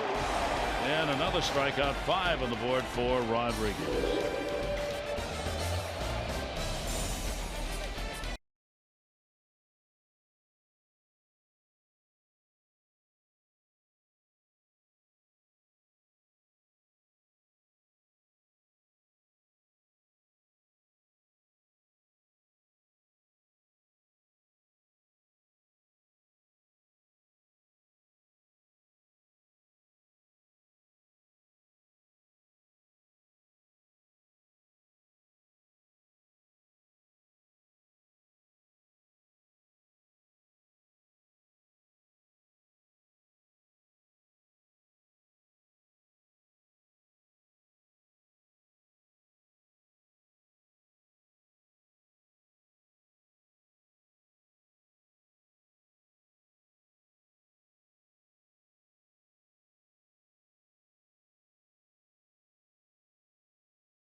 what drives you. Visit buyatoyota.com for great deals. Evening cooling off here at Fenway as the cold front will be moving in. Still talking about, I'm sure, that ground rule that the ball was in play when it over there on the tarp. Well, remember we opening a series against Minnesota, the Twins, Joe West, the umpire crew chief in Baltimore, said balls off the netting. So they discussed all the grounds rule, but it was his rule. Yeah. And I assume, I haven't read anything about it. I never saw a thing. No, I mean, have they ever come up? There has to be something. What we're talking about is the netting overthrows. If the ball hits the extended netting on an overthrow, is the ball still in play? Whereas before the net was there, it would have been in the seats and it would have been a dead ball. Don't know. Here is Mitch Moreland. Moreland leading it off. Bottom half of the fourth inning, 6-7-0 for the Red Sox, 1-4-0 for the Orioles. Araujo on in relief. Chris Tillman, 6 runs, 7 hits in 2+ innings. He walked 2 and didn't strike anybody out. Araujo did a great job in the coming on in relief with the bases loaded, nobody out, and did not surrender a run. Which will be a strike on the inside corner. Moreland, a single, scored in the first inning, has also drawn a walk. Martinez, sac fly RBI. Nunez, a 3-run homer. Other run scored on a wild pitch and a Betts RBI double. 2-1 delivery, and that'll be taken inside. So the count goes to 3-1.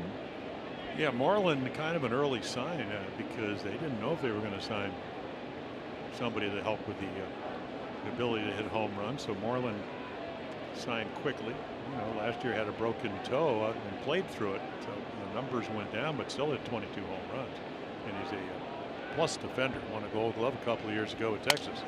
3-1 broken bat, foul ball into the seats. So Moreland will get some new lumber.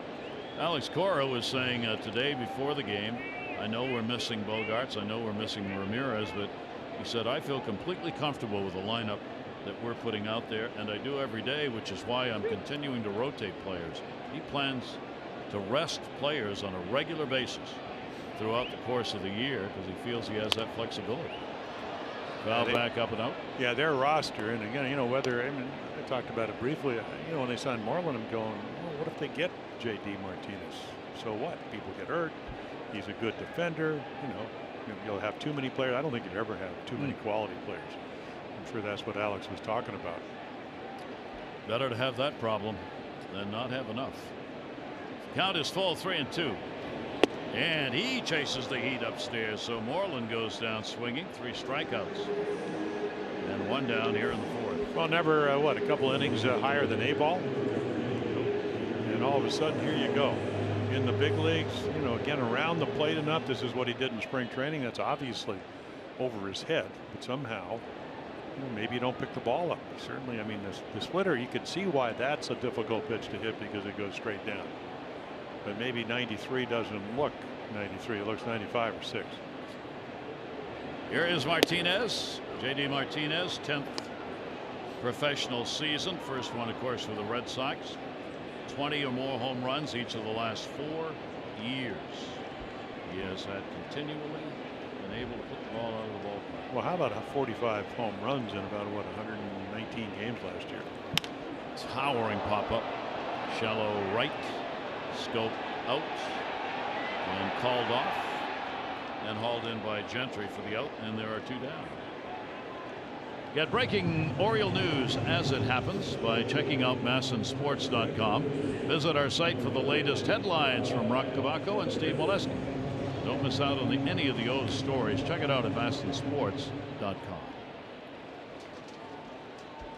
2 down, looking for a 1-2-3 inning. Not been one of those so far. The Red Sox have had people on in the first 3 and scored. 4 in the first, 1 in the second, 1 in the third. Rafael Devers at the plate. Big impact already. That one to the middle. And Manny guns it, not in time. All he could do. Nevers has got his third hit, 2 singles and a double. Yeah, Manny, excellent range. He's already up the middle, but again, for a guy that's 230 pounds, we already saw him score on a wild pitch or pass ball earlier in the game. I mean, the only way you can play it. Again, I mean, because he's coming out of the box, little splitter away, he gets a great jump, beats it out. What a night he's having. Double, single, infield hit. So he's on with 2 down, and Nunez having a similar kind of night comes to the plate. 3-run homer in the first inning and a single in the third. So the Red Sox continue to pile up the hits. 2 down. Davis will hold the runner at first base. Araujo's pitch hit the center. Adam Jones has it lined up and will haul it in. No runs on 1 hit, no errors, and 1 left on base. Oriole fans 6-1 Red Sox.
Learn more at visitsarasota.com.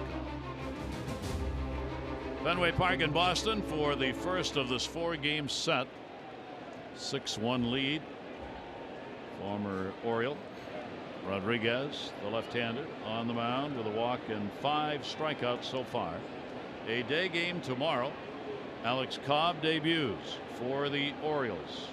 12:30 O's Extra. 1 o'clock the ball game on Masson. Hector Velasquez, who is 1-0, will be going up against Cobb. And the pitch is going to be on the corner for a strike. Craig Gentry. Gentry, a strikeout victim, his first time up. Craig getting another start in right field. One of the reasons he's a .290 hitter in this ballpark. Buck likes to look at those things. He went around on a pitch that rode in. Well, he's got talking about Eduardo Rodriguez. He's got 3+ pitches. We're seeing them all tonight. Coming through the minor leagues for the Orioles. Never had a great year till the trade. The minute he got traded to the Red Sox, went 3-1 with an 0.96 ERA. Back in what 2014 when they traded for Andrew Miller. That'll get your attention, and that'll get his attention. Another strikeout. That's 6. Well, he hails out of Venezuela, and of course his Johan Santana, who won a couple of Cy Youngs, is his idol. In fact, he changed his number to 57. And to do that, he had to go to the third base coach, Carlos Fablis, who had his number, and he said, "I want your number," because it's Johan Santana's. And Carlos, who had managed in the minor leagues, played in the big leagues for about 10 years, said, "Well, you just have to buy the entire spring training camp, minor leagues and big leagues dinner." So he did. $8,500. Expensive jersey right That's there. not including tip. Yeah. Swung on and missed. Used to be Rolex watches were required, right? Carlos said, you know what? Of course, he managed a lot of the young guys. He goes, hey, just buy everybody dinner. And all of a sudden, you got a new number. It's working the night.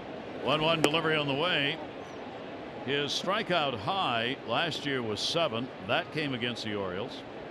His career high is 9. He has done that a couple of times. Last time against Tampa Bay 2 years ago. And he's got 6 strikeouts in this game. A 2-ball 1 strikeout on Caleb Joseph. Fly to right field his first time up. Score sheet very clean on the Orioles side. They've got a run on 4 hits. Sac fly Jones in the first inning. Orioles are doing it with singles so far. Mike Wright Jr. up in the bullpen. 3-1 delivery on the way. That's in the air. Center field. And handled, and there are 2 down. Orioles are going to be hosting the Kansas City Royals May 8 through 10 at Oriole Park. On Wednesday, May 9, all fans will receive a Kevin Gausman t-shirt featuring his new number 34. Get your tickets today at Orioles.com. He changed his number because of idolizing Roy Halladay, who passed away in a plane crash. There's the jersey. Those lucky enough to have that shirt, you wear it. Foul back. Here's Trey Mancini, a walk and a single as Trey continues to get on base for the Orioles, and but for some spectacular defensive plays against him. Yeah, I'm watching the other night what you Mike Bordick are doing. I mean, they're leaping over walls and running balls down. Of course, Kevin Pillar can really track them for the Blue Jays in center field. Had a home run taken away, a couple of doubles. Yes. He's hit the ball hard consistently for the Orioles. He's barreled up more than anyone. Well, that's what he does, and again, he's got a very good swing. He can, we already seen him hit a ball down the right field line tonight to start off the game for the Orioles. He's got power, and again, he can hit home runs the opposite field, so he doesn't have to try to pull. And he will take that pitch that just misses. Rodriguez, and he's for a call. And he's a trusting soul too. Yes. He trusts Corey Blazer not to call that low slider. Pretty good pitch. Really cooling down here at Fenway tonight. Well, you remember the last time he walked, he looked back because he thought he knew what the strike zone was. And here's the 2-2 delivery on the way, and Trey will take that one. That's up and away. So it goes to 3 balls and 2 strikes on Trey Mancini. Trying to retire the side in order. The Orioles went down 1-2-3 on strikeouts in the second inning. 3-2. Yeah, trying to figure out, okay, Vasquez, because you have to have total conviction. I had a 5-run lead. I want to throw something I know I can get over. Tonight has been all 3 pitches. 3-2 delivery, and he gets him on a pitch away. So he's got 7 strikeouts, equaling his high last year against the Orioles.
Fenway Park, the Red Sox on top 6-1, out hitting the Orioles 8-4.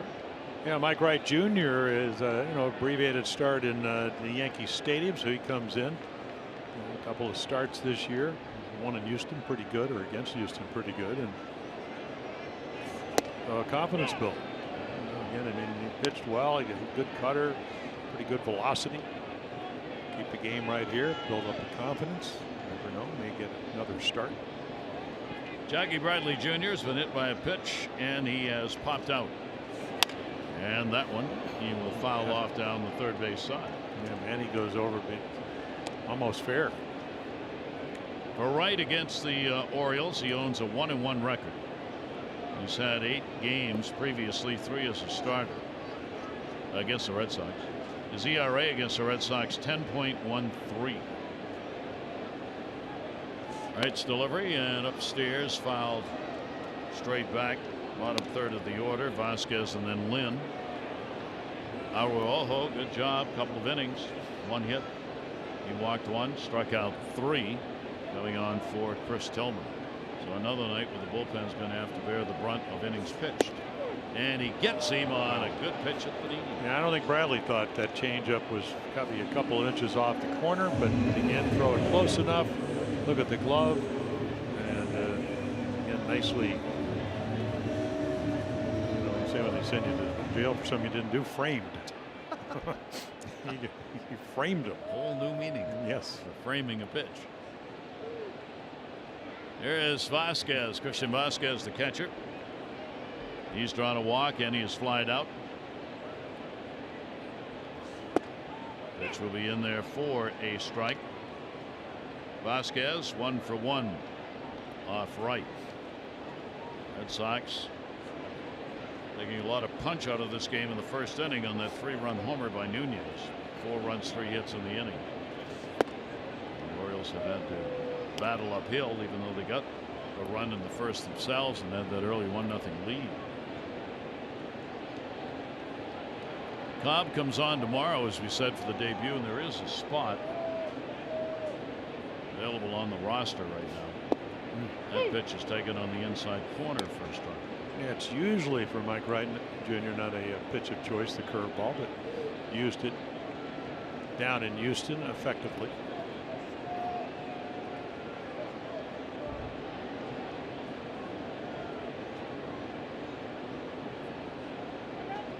Caleb Joseph wants a high fastball, and Mike says, not Fenway. Don't want to go there.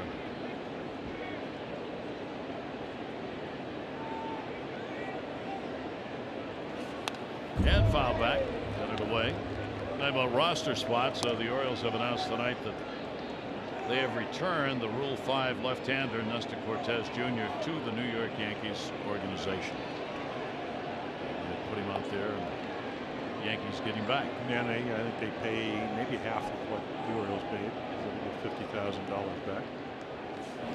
1-2 delivery, went high. Yeah, high. I really felt sorry for Nestor because he, again, never pitched higher than Double-A. Doesn't really have at this level a strikeout pitch. Brought into some real difficult situations, mainly because of what was going on with the starting pitching early in the year, and didn't prosper. 2-2 is going to be outside. So Cortez back with the Yankees, and one of the Rule 5 players gone. Orioles had 3, of course. 3 ball, 2 strike count with 1 down. Glenn waiting on deck. Vasquez deep in the batter's box, will go after it, pop it up. Shallow right center. Scope is out, and he will put it away. 2 away. Our PNC Minor League Insights brought to you by PNC. No better time to act than today. PNC, make today the day. Well, I kind of like the, I mean, look at all the numbers. They've been spectacular. 2 earned runs or less, 7 out of 8 games. And what do you say? You never have enough pitching. So nice start. That's, I still remember Jimmy Williams when he managed the Red Sox. They got off to a great start. I said, hey, nice start. He said, that's all it is. And I said, okay. Better to have a bad start, yes, but that's what Delmarva's doing. Yeah. Yeah, Good to see the development of the young pitchers in the organization. Exactly. You got to start somewhere, like I did in A-ball. Pitch taken on the inside corner for a strike. Lynn, a double, a run scored, and he has struck out. And the other thing about Delmarva, I mean, I played on for Cal Ripken in Aberdeen, South Dakota, and you know, we won the 25 of the first 29. I mean, you know, Davey Leonard, you know, would pitch in the big league 16-4. Eddie Watt 14-1 would pitch in the big leagues. Tom Fisher 15-6. Mike Davison 11-4. I was 11-3. You get used to winning. And what did the late Frank Cashin used to say? Hey, that's what you want in your minor leagues. You love that. Good Especially pitching. if you move the group together Yeah, like you did. exactly. You can have the group that's won together move up through the organization. That's a big plus. 3 ball, 1 strike count with 2 down. Mike Wright Jr. on the mound trying to get a 1-2-3 inning. And that's going to move inside, so that's not going to happen. And the Orioles still have not retired the Red Sox in a clean inning. Lynn on with the walk. That'll turn the order over and bring Mookie Betts to the plate again for the 4th time in the ballgame. He has walked, scored in the first, got a double and an RBI in the second, flied out to center his last time up. A lot of at-bats coming the way of the Red Sox tonight with these long innings.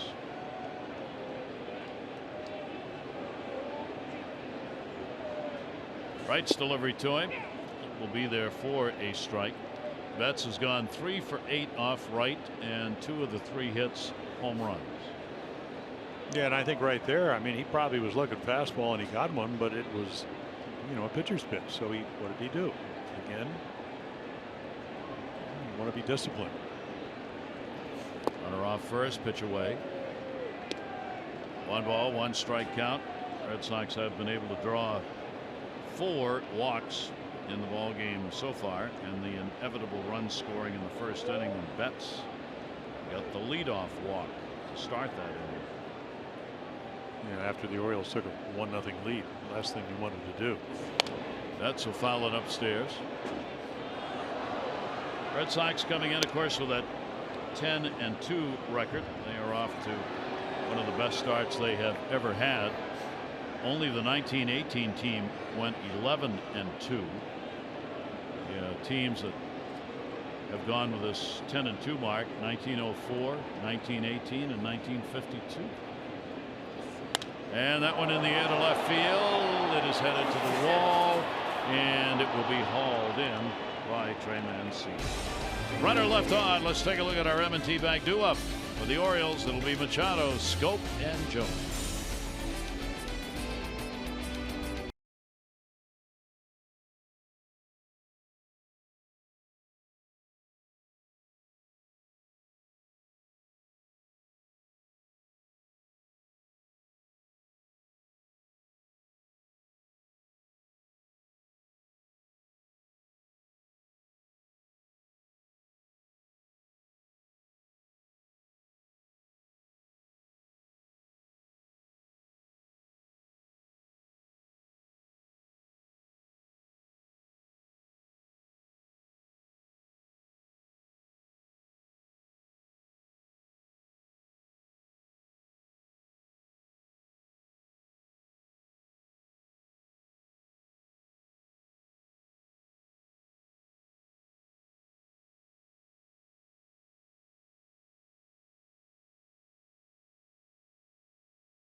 For special recognition, Gary Kendall, manager of the Bowie Bay Sox. It's his 8th year managing there, but there's more to the story than that, said Buck Showalter.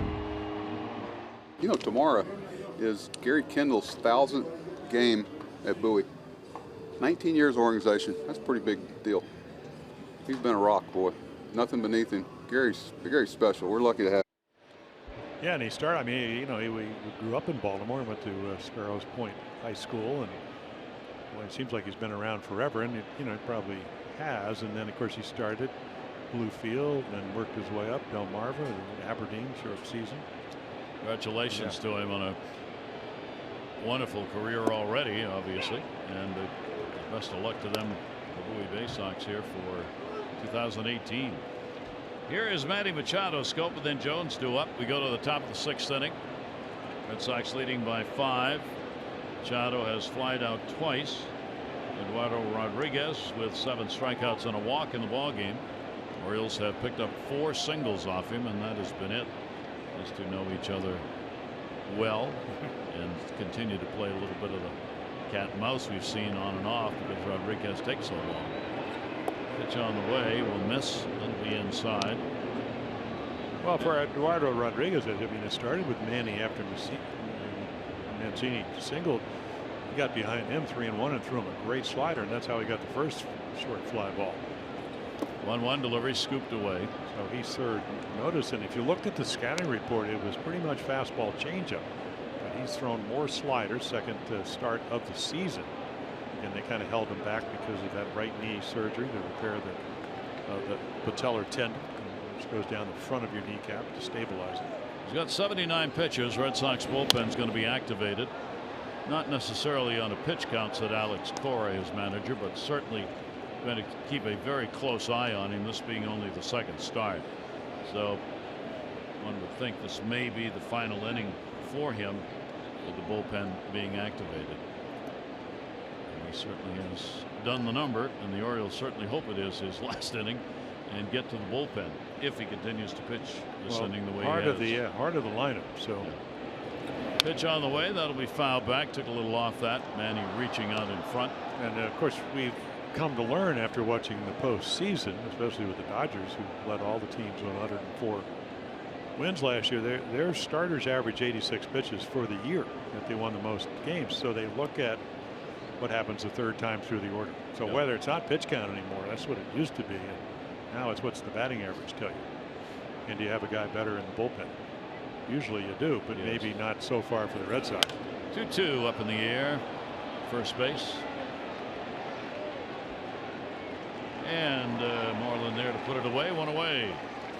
Oriole fans, when the O's score 5 runs or more, get 50% off regular menu price online orders at papajohns.com with promo code Orioles5. Better ingredients, better pizza. Papa John's. 1 down. Here in the 6th inning, Jonathan Scope has singled and he is grounded out. Hope that was ice cream they were eating. Certainly not going to melt tonight. No, it isn't. Left-hander's delivery to him, and that'll be down low for a ball. White Sox, Minnesota. They were postponed very early today with the winter weather. These kind of days, Minnesota starts thinking about the baggy roof they used to have, and maybe it wasn't so bad after all. The famous Metrodome. And their first strike. I pitched there the first year, and they wanted to come in under budget, so they didn't put any air conditioning in. So we were there, and they just had a heat wave that hit, and it was always supposed to be 10 degrees cooler than outside. Well, it was about 97. So 87 indoors with no air circulation. Perfect. Yeah, it was. Nice sauna. John Castino hit a crisp line drive to left field. They go, oh, it's a double. I'll, kind of get ready to back up second. Well, it's about 14 rows back in the seats. They go, oh, this could be painful tonight. 2-1 delivery is under the arms. And what I remember about that start was I picked off Kent Herbeck, and it was like a cruise ship. You know how long it takes him to turn around? Yes. He started leaning. I just threw over. And he wasn't leaning the other way? He was leaning the wrong way. 3 ball, 1 strike delivery on the way. Chopper. And that was St. John's, Kent. Yes. Turn that cruise ship around. It's also great broadcasting games there because you worked in a machine gun billet. Because if it was all cement and it was about 2 feet above your head, so if you got excited and jumped up, well, John Lowenstein did that when he was working with Mel Proctor, and Mel actually thought it was funny. I mean, it just pile drived him back into his seat. 3-2 delivery on the way, and he goes up the middle and a nice base hit. So Jonathan gets his second hit, this one coming with one away in the 6th inning.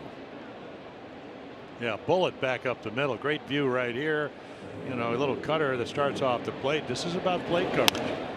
Red Sox have done a nice job early on against Chris Tillman right there off of Eduardo Rodriguez. Hadn't been a lot of hittable pitches. All singles, 5 of them so far for the Orioles. So Rodriguez with one away will face Adam Jones. Adam, one of the hits and maybe a turning point in the ball game in that 4th inning where he let it off with a single. The ball bounced fair and then bounced over into the tarp. There was a big argument about whether the ball was in play or not. The Orioles challenged the call that it was in play. The ball went right behind the tarp, and the ruling on the replay was it was in play, and Adam was out trying to get to second base. And that kind of ended the hopes in that inning. 1-0. Jones on a heater, 91 that was away. 1 ball, 1 strike count. Embry in the bullpen.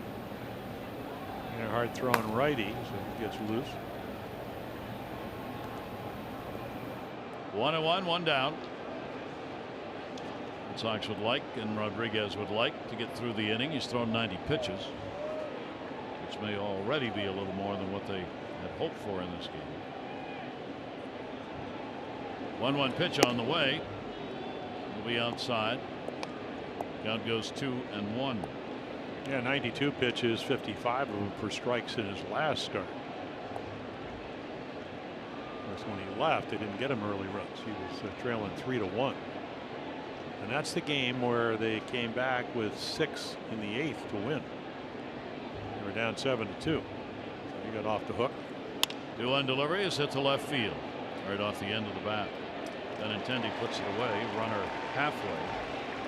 Yeah, there's so many new numbers. I mean, and you know, just walking in with Joe Angel today, he said, well, everybody, you know, there's so much more information. So now you go, okay, they tell us that what if a ball has, you know, what, over a certain exit velocity, well, you're supposed to hit 532 unless you're Manny Machado, who led the major leagues, and it didn't work out that way.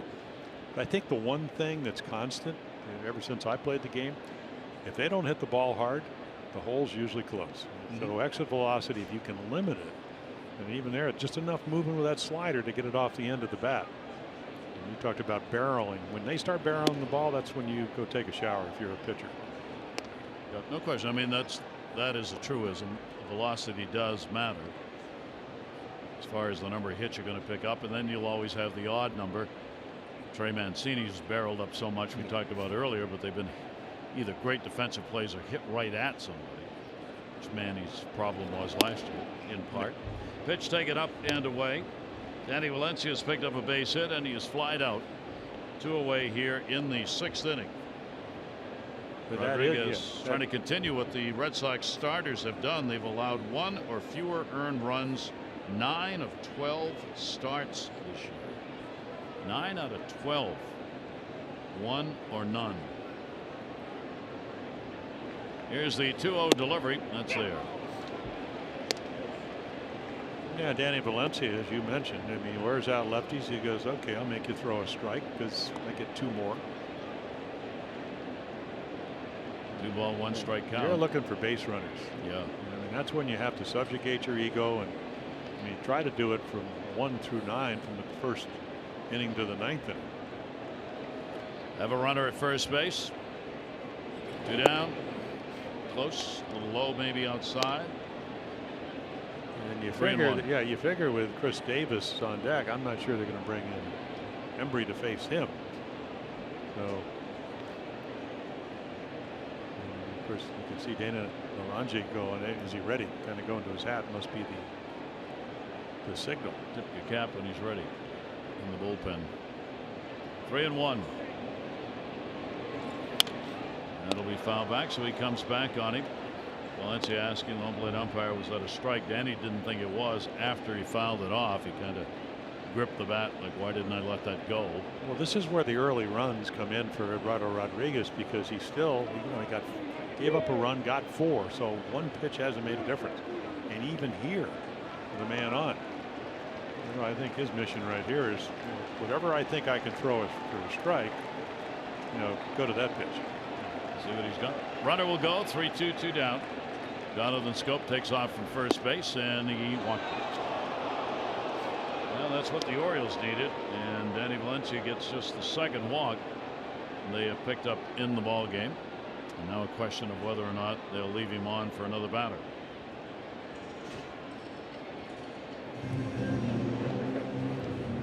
Then you have to have a word with the young left-hander. Also gives him a break, obviously, here to regroup for a second.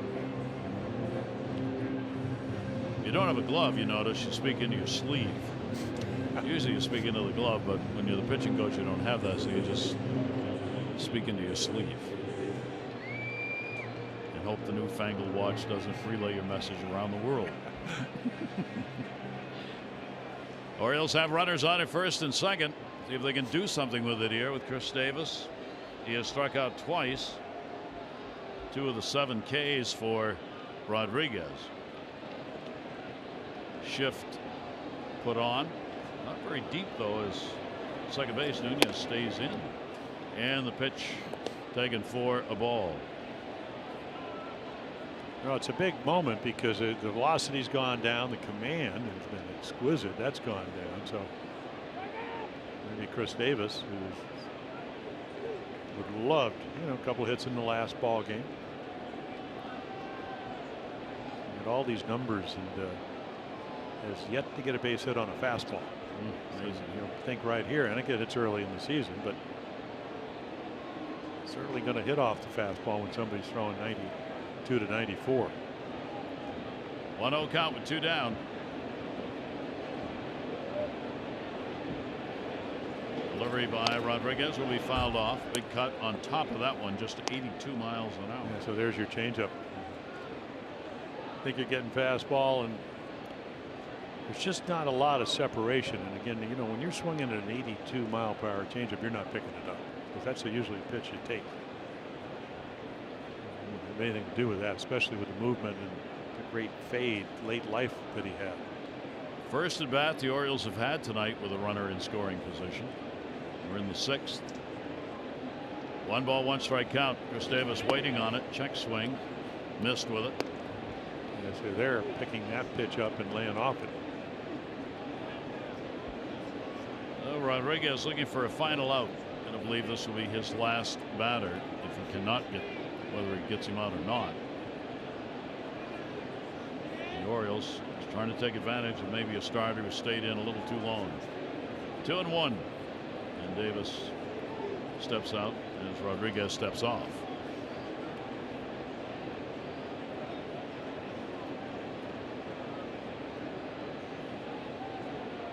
Scope, lead runner. Valencia at first base. 2-1 delivery on the way, and Chris will take it, and that's down low. So the count goes to 3-1. Yeah, isn't it amazing, Gary? I mean, if you're Kristen Vasquez and you're doing the catching, you could have been down any of the 3 fingers. But here in the 6th, all of a sudden that command is, it's gone. I mean, he's not going to maybe get out of it, but right here, you have to throw a strike, whatever it might be. And Chris knows that. 3-1 delivery on the way, and came in at 92. So 3-2, 2 down. The Oriole runners will be going. Rodriguez trying to finish up his start, and Davis trying to mess up his start. The Orioles down 6-1.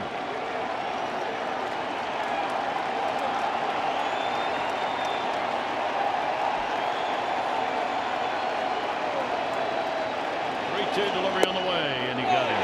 Oh, Chris really upset. Slams the bat. 8 strikeouts picked up by Rodriguez, and the Orioles leave the bases loaded.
Red Sox, well, they start early. Trey Mancini, after singling, goes to third base. Adam Jones will get him in with a sacrifice fly off of Eduardo Rodriguez. So the Orioles take an early 1-0 lead here at Fenway Park. And then here come the Red Sox. Nunez, 1-1 ball game in the first. 3-run shot off of Chris Tillman makes it 4-1. Red Sox will add a couple of more runs. And that's your Geico highlights. 15 minutes to save you 15% or more on car insurance. Visit geico.com to see how much you could save. Andrew Benintendi taking the pitch for a strike. Mike Wright working his second inning of relief. And the pitch will be inside. Benintendi's had an 0 for 3. Everybody else in this Red Sox lineup has contributed in one way or another offensively tonight. Benintendi, 3-game hit streak down the line. It is curving. It is a foul ball by just that much. Well, if you play golf, and that's the old fade. So what did Lee Trevino say? That not we have to play our foul balls, but not that one. Just missed being a double. So Benintendi will make his way back. Bottom half of the 6th inning. Orioles trying to limit the number of times they have to go to the bullpen. So you've got Wright, who made 13 career appearances out of the pen all last year, who has also been a starter. You hope and really give you some depth of innings here. Pitch will be taken up high. Well, he's certainly capable of doing that, and he's out of options, so he's going to have to stay on the club and either start or be a long man. And I think Buck Showalter, when he brought Araujo in, is, you know, a strikeout guy. Let's get out of that inning, let him pitch an inning or two, which he did effectively. And then it's up to Mike Wright Jr. And, you know, again, if you're going to eventually maybe get a chance with Tillman struggling, these are auditions. A great opportunity against a very good hitting lineup to maybe get a gold star or two. 3-2 delivery on the way. Benintendi leans, and he will get the leadoff walk. So Benintendi on as the Red Sox continue to have somebody on every inning. 2 walks surrendered by Wright. Davis will come over to hold the bag with Moreland coming up. And Benintendi, we told you, slow start, started out 0 for 13. That's his 12th walk of the season. So a young hitter in his really second full major league career. That's, hey, I'm 0 for 3. So what? I'll get on for this guy. Very patient. Yeah. Well, you got to know the strike zone. It makes it harder to pitch. Base hit, a walk, and a strikeout. Moreland goes towards second. Runner at a hold up. They'll get one. Quick relay is there in time. Big time double play, and again it's the arm of Manny Machado. Scope with a good quick feed to him. Well, he also makes a great play. I mean, look at this short hop right here, and then, you know, it's a little longer throw, and there's the arm of Machado. Last year, in fact, ever since he came up, we've seen him from third. And again, I mean, it's really close, and I think he's safe. They're going to challenge it. Yeah, he got that wrong. I mean, they're going to reverse this. Foot was down, ball wasn't there. When you put the shift on, it's a longer throw. As good as Scope's arm is, you still have to make a long throw. So this is what they're going to review right here. And I mean, the foot down, ball not even in the glove. Can we do it for him? Be faster. Yes, faster. And we're going to get it here. And we're going to get it right. Yeah, at least that one. Absolutely. Of course, I thought Adam Jones. They may not have challenged the play a second when the ball was in the tarp, but I thought he'd somehow gotten in there. Yep. But this one's pretty cut and dry. And they've looked on the big board. The Orioles haven't seen it, so they know it's coming. Of course. So safe at first. And this challenge brought to you by. I'll tell you, that's still one. I mean, you have a lot of great ideas. Oh yeah. But that was the best. That was the best. Yeah. Sell that time slot. I mean, sell that time slot while they're doing a review. Yeah. I agree. Perfect time. Got to find the absolute correct sponsor. Here's JD Martinez. They have to ponder that. Ponder. I'm going to ponder. Okay. You broadcast. That one to the gap in right center field. Adam Jones going over, can't get it. It'll take a hop into the bullpen for a double. Well, that's why they got him. Last in home runs. David Ortiz retires, takes his 37 home runs.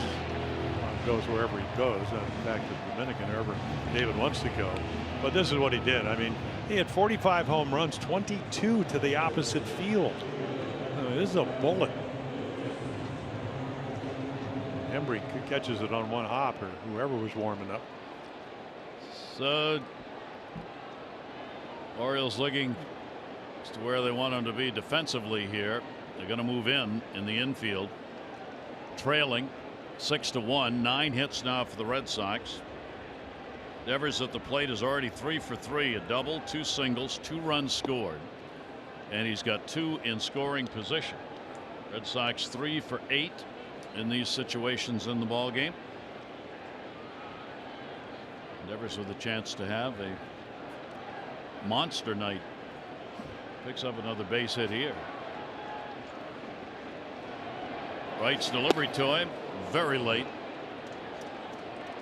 And a 1-ball 1-strike count. Yeah, it doesn't happen too often that you know, looking for the fastball gets it, but he goes right up the ladder. He's only 21. Getting a lot of major league playing time in at a very young age. 1-1. Runners off second and third, and came in and kind of ate him up with a pitch inside by the hands that time. Yeah, take a look, little cutter. That's what we saw him throw a lot in Houston. Could never establish that in his last start against the Yankees up in Yankee Stadium. 1-ball 2-strike count right ahead. Devers will go after it, and he's gone. So Wright gets a big strikeout. Yeah, Mike trying to get the ball up and in, which he doesn't do. I mean, look where the glove is from Joseph. The ball runs way away, but a little extra. You know, 2-seam fastball. This is a 4-seamer. Devers chases the ball out of the zone because of the 2-strike count on him. So that will leave it up to Nunez. Eduardo Nunez came through with a big 2-out, 3-run homer in the first inning. He has also singled and flied out. He has been one of their best with runners in scoring position. 4 hits, 15 at bats, 2 home runs. And he'll take the pitch on the inside corner for a strike. So Wright trying to work his way around it. 7 have been left on base by the Red Sox so far, and 2 more out there. Wright would like to leave right there.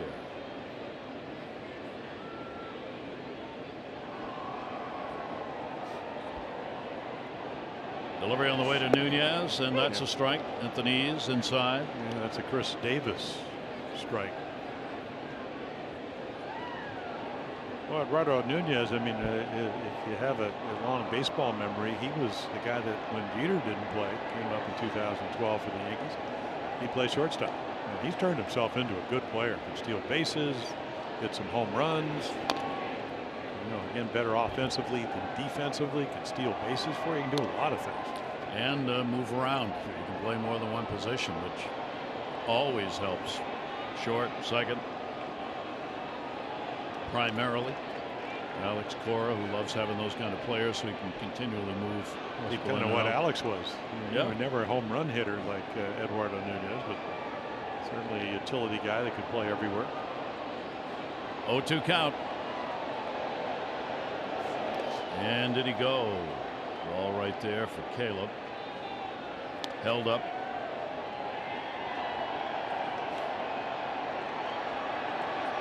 Oh, works the count to 1-ball 2 strikes.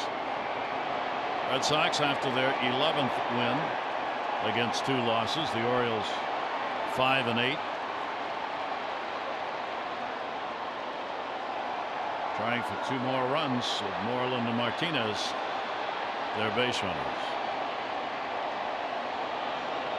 Right with a 1-2 delivery, and that'll be outside. They're refusing to help out. He won't go after him. Red Sox with the 6 runs they put up on the board already tonight. They have continued their 6 or more runs each of the last 6 games now. They've picked up 51 runs in those ball games. 2-2 delivery, and Wright's outside again, so he got ahead. Nunez not biting on non-strikes, and it's full. Yeah, the inability when he did get ahead to throw the strike to ball pitch. They were balls out of his hand. So against a good hitter, and you could see Eduardo Nunez. I mean, he's cut down. He's, yeah, he had a 3-run home run, but he'll hit the ball to right field with the best of them. So he'll let the ball travel. So he's a tougher out. 3-2 delivery on the way, and he walked him, and the ball gets away. Runner coming, trying to score right at the plate. He's in. Well, that's 2 runs of the 7. This one is a wild pitch. And he just kind of, again, he threw 3 balls out of the zone. The third one just bounces. And it's just a slider. He kind of yanks it. And then again, a very difficult play for Caleb Joseph. So another run scores. That walk would have loaded him, but instead you got runners on at first and third. Run in here in the 6th inning and a 7-1 lead. That's 3 walks by Wright in an inning and 2/3. And again, this inning started with a leadoff walk. Jackie Bradley Jr.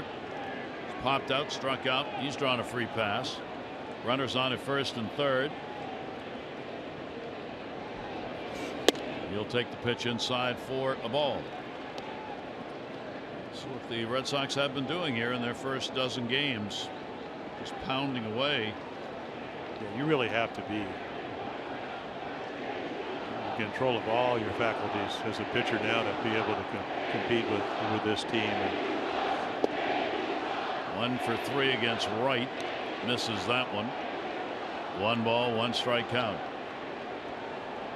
And the other thing about the Red Sox, they are very, very young. I mean, Bradley, kind of an oldster at what, 27?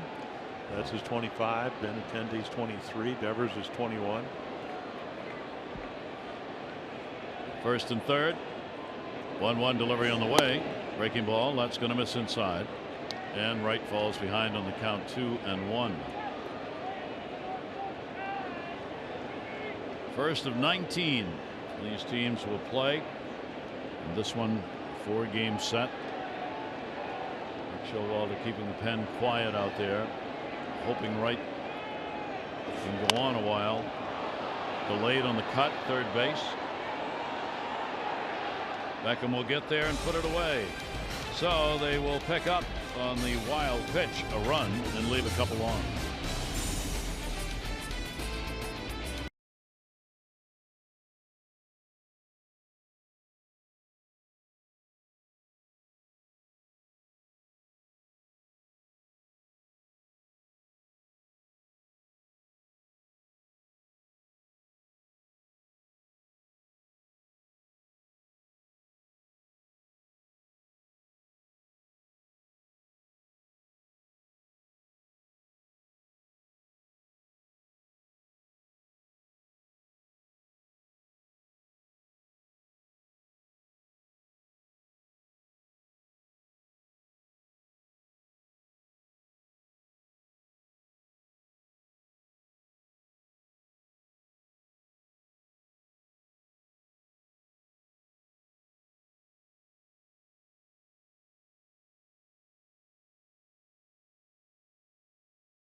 College, and by Johns Hopkins Orthopedics. When you have a setback, we set you up for a comeback.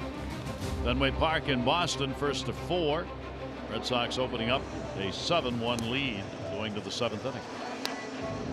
So Eduardo Rodriguez trying to beat the Orioles, and he's going to leave with a 7-1 lead for the first time ever here at Fenway Park. Pitches really well. Early run. Orioles get 1 in the first, then he shuts it down the next 5 innings. So a chance to win his first decision.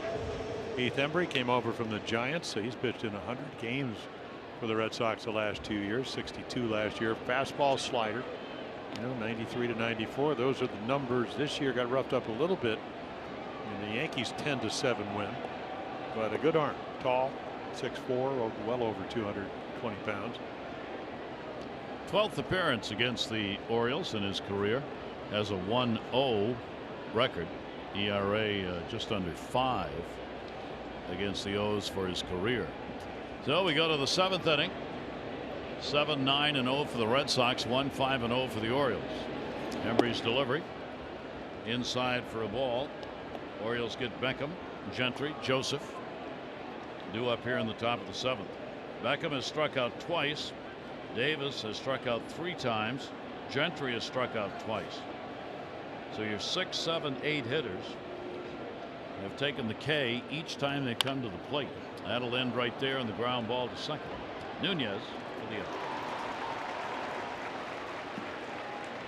Plan your summer at Oriole Park with a Birdland Ticket membership. Birdland Ticket members always pay the lowest price. Savings up to 15% when compared to single game tickets. Plus, members receive exclusive orange carpet benefits. Visit Orioles.com to find the membership plan right for you. One down here in the 7th. Gentry. A couple of strikeouts on the board. Facing Embry only once, 0 for 1. And Embry will come in with a strike. A little bit off form the other night against the Yankees. He wasn't throwing about 93 to 94, not throwing 95 and not making the kind of pitches. Perfect pitch to get Beckham out. Hard slider for a strike. He's got a great arm. Gave up 3 runs, 3 hits in 2 innings against the Yankees through 37 pitches in that outing. I told you that he was traded in the Jake Peavy trade from the Giants, and 5th round guy, and the minute he got put on a Giant uniform and put him in the bullpen. Never started a game in the minor leagues. Probably never even thought about it. What? 255 games in the minors, no starts. But 38 saves 1 year, so he's got a power arm. Gets the swinging foul ball strike, and Gentry hitting .222 on the year with an RBI. Behind on the count here, 1-2. Right-handers against Embry so far have had a couple of hits in 17 at bats. Left-handers 3 for 7. Fouled off, got the piece of the mask on Vasquez as it went by. And Gentry remains 1-2. He and Santander have filled the role in right field so far. Mark Trumbo, of course, is traveling with the team. They've in effect shut him down on his rehab without any time frame on it, just because he was hurting again. That ball's knocked down at short by Lynn, but there'll be no play, and Gentry's got an infield hit. Yeah, finally got a slider that he could handle. Not quite as well located as the one to Beckham. And then the speed factor. And we saw that up in New York when he hit a ball that went into left field. And then earlier in the game made one of the great plays, turning and twisting in Sunfield. So yeah, there's Samar. Yeah, and he said, listen, when I hurt the quad and I tried to come back too soon in spring training, they said 6 weeks. And I think it was the March 15th. And he goes, I tried to push it. He said, I actually got on base and I was running down to second base and I realized it even slower than normal. And he goes, I'm not coming back and re-injure it, be a shell of myself. And I know it's painful for him because he'd love to be able to play. It's just not ready. So they want him with the ball club so the Orioles medical staff can tend to him here. That ball will be fouled back out of play. Caleb Joseph, a couple of fly ball outs in the ball game. Orioles getting a 1-out single by Gentry, still looking for their first extra base hit in the ball game. 5 singles off Rodriguez, the starter.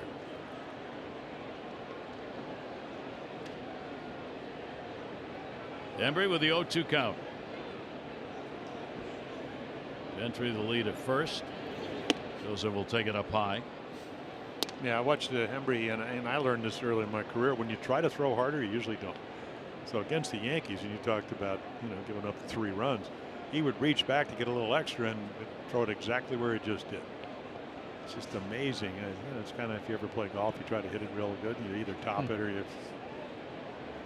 got to try to be as relaxed as possible. That can speed up your arm. 1-2, and he got that one down and away. And then he throws him the perfect slider.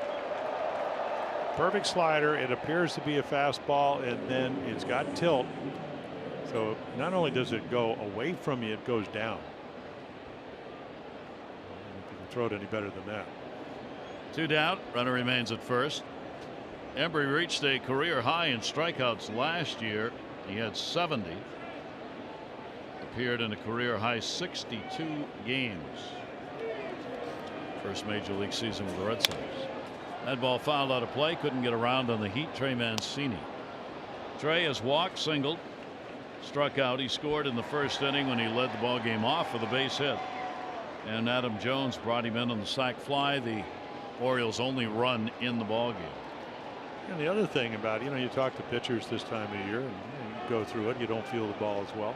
Much colder a couple of nights ago when he pitched against the Yankees. And that was a game where Price had to leave with the, one of the nerves being inflamed or tingling, whatever you want to call it. 60 pitch first inning, 4 runs.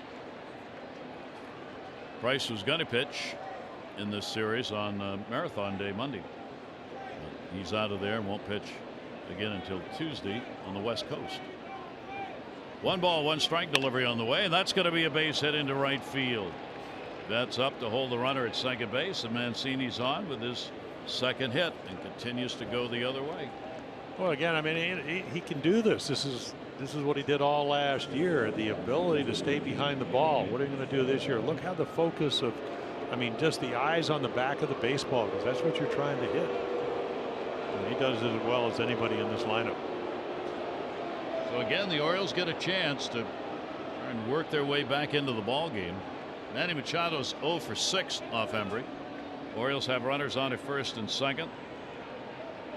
They left a couple on in that last inning. And that pitch is going to be a ball. I think they called that a strike. Oh, did they? 97. Wow. Okay. Yep.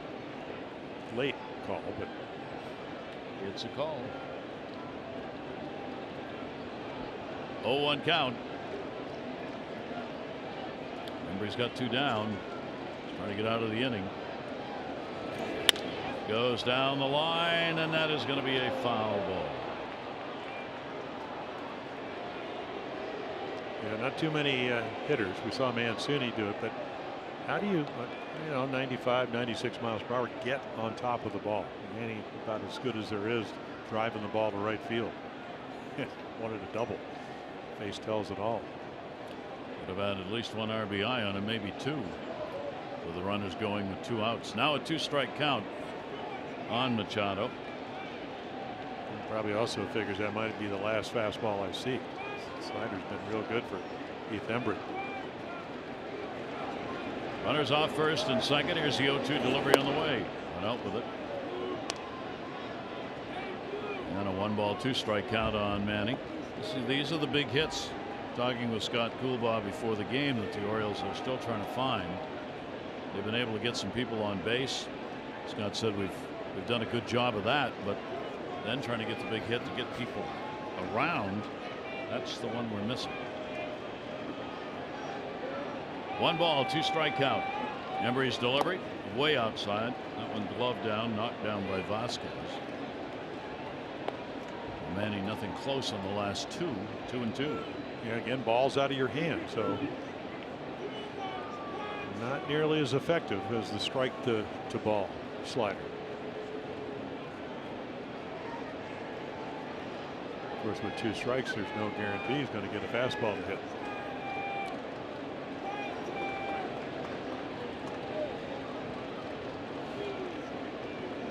Runners get their lead first and second.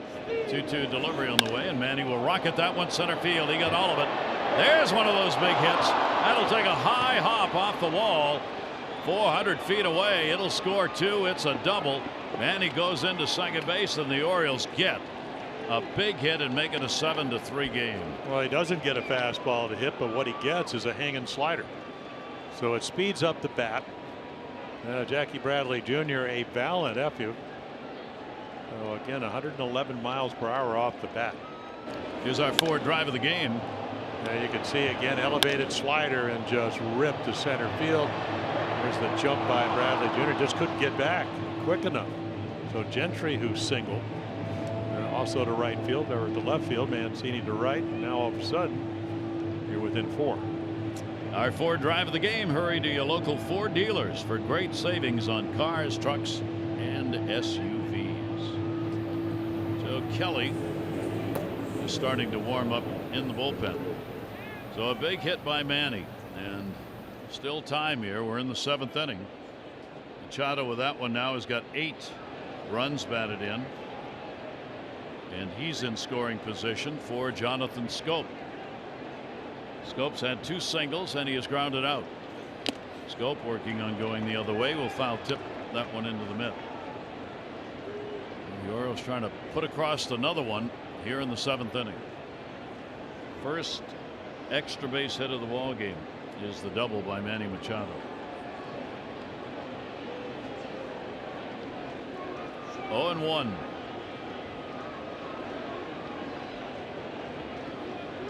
R2 down here.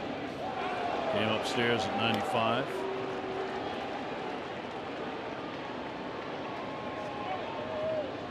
Yeah, so far for Jonathan on fastballs over 94 miles per hour, he's in the lowest top 10. And again, I mean, it's such a fine line. You bring the ball down a little bit, you probably hit it. You chase up in the zone, just I mean a smidgen, especially at 95 to 97. You don't hit it. 0-2 delivery on the way to him, and there's another one, 96. So he gets him. Embry able to get it. 7th inning stretch time. Orioles push a couple in.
Shot at it with the double and 2 RBIs to make it a 7-3 ball game. Now Wright will try and hold the Red Sox at that 7 number with the Orioles getting a couple more at bats. The ball will be fouled back and out of play. Christian Vasquez. Vasquez has drawn a walk. He has popped out and flied out. Red Sox have started the season with an 8-2 record against the Eastern Division. The Orioles not playing as many games against the East as the other teams have early on in the year. Right at 89 miles an hour and a 1-ball, 1-strike count.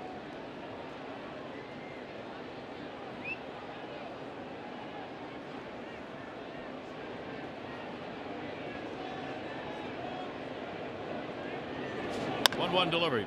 And the rattled foul down the line. Chris Tillman, the Orioles starter, only 2+. Gave up 6 runs, 7 hits. Araujo came on for 2 innings. Only 1 hit, 3 strikeouts and a walk. And now Wright working. Giving up that run in the 6th inning. Bottom of the 7th, 1-2 delivery. In the air to right field, going down the line. Gentry will move over and put it away. 1 down.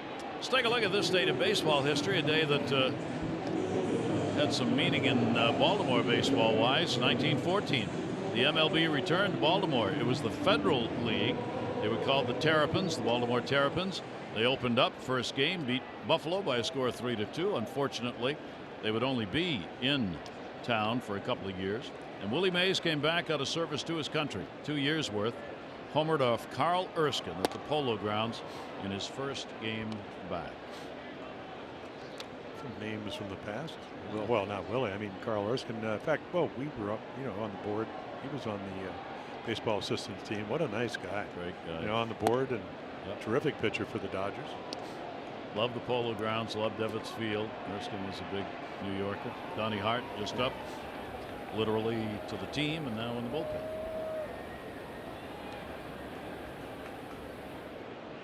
Zue led at the plate. He'll line that one right through the middle. And he's on with the base hits. He's been on 3 times and 4 times to the plate. Well, it started on a high fastball. He took down the left field line, and then right here, check this one out. Line drive hitter, 300 hitter in Double-A last year.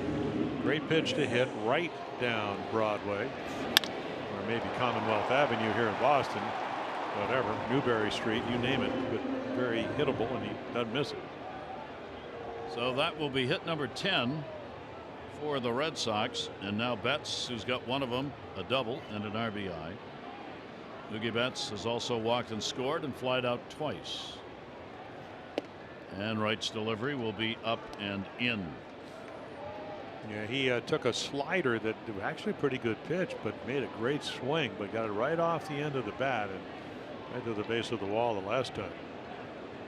Betts coming into the year with a career .292 major league average. 4th year of service, major league level. Swing and a miss, a good pitch. Real good. Well, he can do everything. Anybody that gets to see him on a regular basis, broadcaster, talking to Joe Castiglione, and I said, is there anything he can't do? I mean, he can steal bases, 26 the last 2 years. 2 years ago, he had 31 home runs. Well over 300 and 318. Very defensive player. Gold Glover. Foul back. I mean, 2 years ago, the only player rated higher with the wins over above replacement was Mike Trout. So the numbers dropped off a little bit last year, but again, new hitting instructor, new year, multifaceted, talented young player. 1 ball, 2 strike count. Runner off first base. I didn't know, I was reading on Mookie that he was a second baseman. Oh yeah. And he was converted when he was playing a Double-A ball and Triple-A ball in 2014. They converted him to an outfielder. He had already been playing pro ball for some. That was his 4th year of professional baseball, and had been at second, and they moved him into the outfield. Well, you have Dustin Pedroia, signed through 2021. Good pitch nice by pitch. Wright. Quality breaking ball. 2 down. Like we said, chance to audition your ability. And you'd like to be able to, if you're going to start, and he's going to leave, to have swing and a miss stuff, and that was one of those pitches. So that will be it for Mike Wright Jr. and Donnie Hart is called up today. The left-hander will come on to face Benintendi.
up a couple of years ago.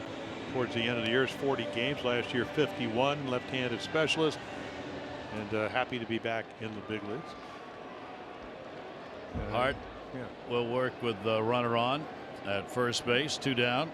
Right out of there. 2 1/3. Couple of hits. 3 strikeouts, 3 walks. So far, 1 run charged against Mike Wright Jr., responsible for Lynn, the base runner, at first. Benintendi, lefty on lefty. 0 for 3 and a walk in the ball game. And he'll take the pitch for a strike. Well, I asked Donnie because he had such a great year his first year. He gets called up from AA Bowie, in 22 games. And again, it's only 22 games, 0.49 ERA. Last year, ERA goes to 3.71. Not horrible, but the hits per inning goes up. And he goes, couldn't get the bad appearances out of my mind. Ground ball towards second base. Scope over, backhands it, bobbles it, picks it up, and gets Benintendi. No runs on 1 hit, no errors. 1 left on base. Take a look at our Ram do-ups. Jones, Valencia, Davis.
Moment. I'll take a look right here. Araujo, a good pitch. I don't know if they gets crossed up. Anyway, there's the Red Sox early trying to add runs, and then here's a wild pitch. The slider bounces in the dirt, so a couple of Red Sox taking advantage of wild pitches past balls to score 2 of their 7 runs. And a 7-3 lead, and to the bullpen. Well, the Fight Club, Joe Kelly comes in. I mean, hard thrower. He can throw close to 100 miles per hour. Gave up 4 runs early. There he is in the brawl. He got a 6-game suspension. The play at second started all this. The high spike, which the Yankees thought it was. Yeah. Tyler Austin, and so that emptied everybody out, and then came back, moved inside once, and then got him in the backside, and come on, and away they went. Yeah, Tyler Austin out. He gets suspended, 5 games? I think Kelly 6, but they. Kelly appealed, so there he is. Well, he did it the right way. I mean, where he hit him in the back, didn't throw at his head. Didn't do a Matt Barnes, who we saw last year throwing at Manny in Baltimore after the late slide on Pedroia. And I was listening to the game, and Terry Remy, who does the TV here, and of course former second baseman, said, I don't think that slide was that bad at all, but they did. Rules have changed down the line. That's close to that fair pole, and foul by not many seats. Good catch. And then the other part of the rule, Gary, is that you have to attempt. We saw this with Jonathan Scott on interference. You have to attempt to be turning the double play.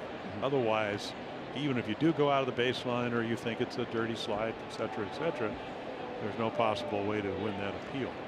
I think Holt just thought that, and he did get grazed on the leg with the spikes on Tyler Austin, so he just thought didn't need to do it. The Red Sox opinion was that he thrust his foot out at him unnecessarily. So away they went. 0-2 count. Kelly's pitch on the way. Adam Jones, a base hit, sac fly, RBI in the first inning, and he's flied out. Valencia, then Davis are due up. Probably have the Pedro Alvarez moment coming here with a right-hander on the mound. We'll see. Well, Kelly's got 4 pitches, and you know his average fastball's at 97. 1-2 delivery, and heat up high at 98. And of course he said, "Listen, you come into my backyard, I'm going to defend myself." It's a baseball parlance for you slide into my guy, I'm going to drill you in the ribs or the back. Nothing new there. No, no, not at all. Here's the 2-2 delivery on the way, and Adam will take the pitch inside. Orioles needing base runners, as they did in that 7th inning to set the stage for the double by Manny Machado. Now looking for some more base runners here in the top of the 8th inning, trailing by 4. Adam Jones 3-2.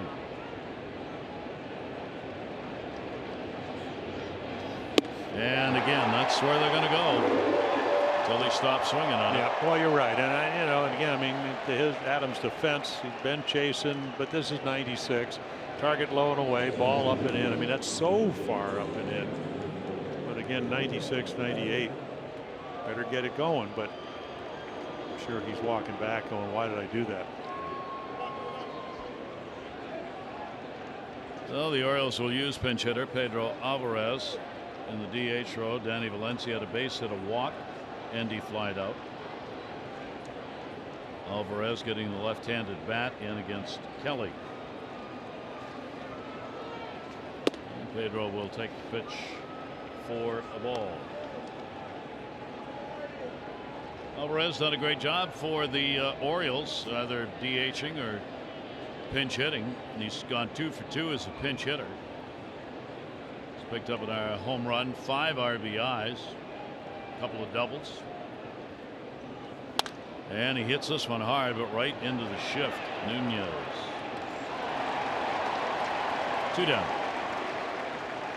MLB At Bat is your #1 Orioles app. Customize your experience to catch every moment this season.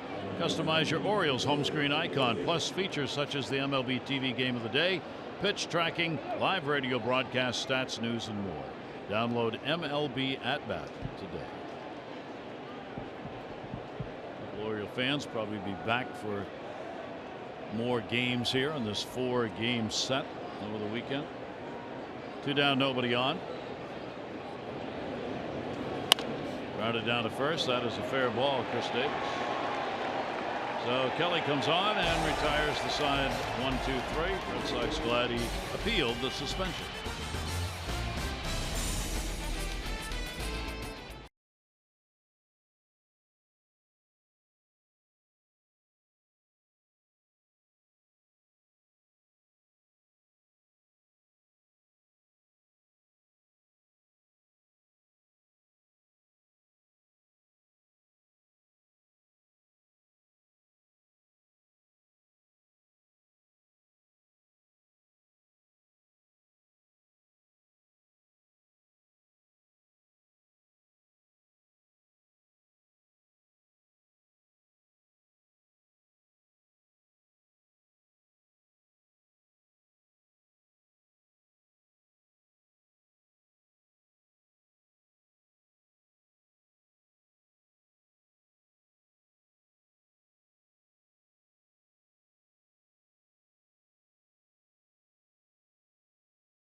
This 4-game set, and Alex Cobb's going to make his Oriole debut.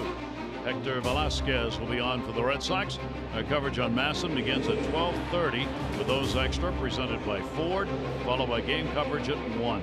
All the access you need right here on Masson. Looking forward to that. Saw Alex in the locker room. He said it's been a little bit quicker than you would like as far as getting ready, but certainly feels confident and glad to be on this ball club. He's looking forward to getting out on the mound, going back to work. Bottom half of the 8th inning, Hart stays on. At the final out in the 7th inning, it's another left-hander here. Moreland takes that sweeping pitch. Villalma has come on to play at second base for Jonathan Scope. Villalma at second. Trying to get some playing time in. Buck is for a couple of bench players. 1-0 delivery on the way. Again, way over towards that first base side on the delivery. That will miss 2-0. Yeah, he steps right at you. And so he said had trouble getting at least mentally rid of the bad outings last year. And the other thing was grip pressure. Which, boy, I know a lot about that. I think, whether it's a hitter or a pitcher, squeezing the ball, squeezing the bat. He went. And he said he looked at pictures last year and his fingers are actually clenched. They're not relaxed at all. There's Matt Barnes, hard throwing, another one of their flame throwing right-handers.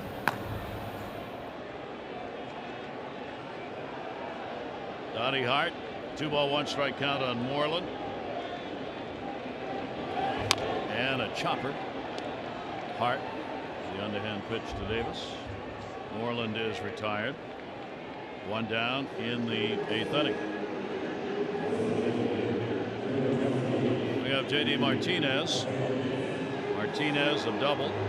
Sac fly RBI. He's 1 for 3 officially at the plate with a couple of fly balls out to right field.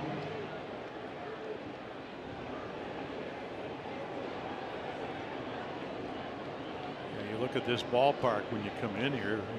We were talking about the wall earlier in the broadcast. Roger McDowell on the left, the Oriole pitching coach, and Buck Showalter. You think of, well, it's it's so homer friendly, double friendly to left, but one of their better right-handed hitters is in the Hall of Fame. Jim Rice is very much like J.D. Martinez. Tremendous power to the opposite field. In fact, he had a grand slam the other night straight away. I mean, straight away, other than the high wall play, is pretty short. Right center is a little different story. Oh, and delivery on the way to him, a ground ball up the middle, and he's got another base hit. So Martinez on with his second hit of the ball game, and the Red Sox have 11 on the night.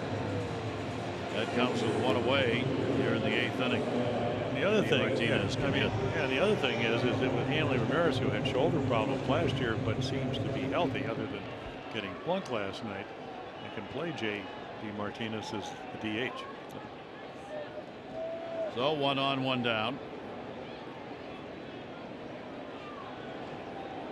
Rafael Devers at the plate. Contributed early as he has gone 3 for 4, double 2 singles, and has scored 2 runs. Also has struck out. Another lefty on lefty matchup. Last year he hit 400 against left-handers. He was 20 for 50 with 2 home runs off lefties. 0-2 count on him here, though. You haven't seen Donnie Hart before, and that sweeping pitch is kind of having bailing out. Well, the legend continues because he took Aroldis Chapman at 102 miles per hour over the left center field fence. And that's the only second home run he's ever given up. That ball in the air to right center. Adam Jones. Runner halfway, and there are 2 down. In fact, the former Oriole Luke Scott's the only other lefty that ever took Chapman. But he Devers turned around 102, and I was flipping channels that night. It was pretty impressive. He's the real. I mean, he's the real deal. Another one of those. Well, Gary, players. Yeah, we said he hit 8 home runs in 20 games starting out here, but he had 30 home runs, AA, AAA, big leagues last year. So, and he's 21. Yep. And he's gotten better defensively.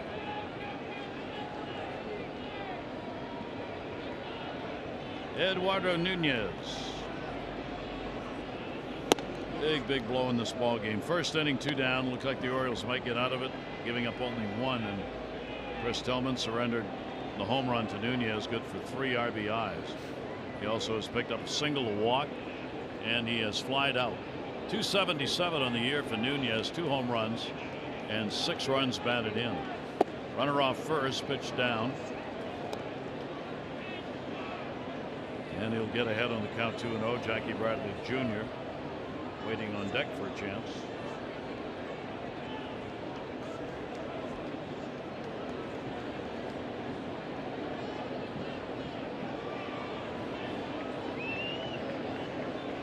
Pitch, got it in, gave it a full thrust and down on one knee on that one.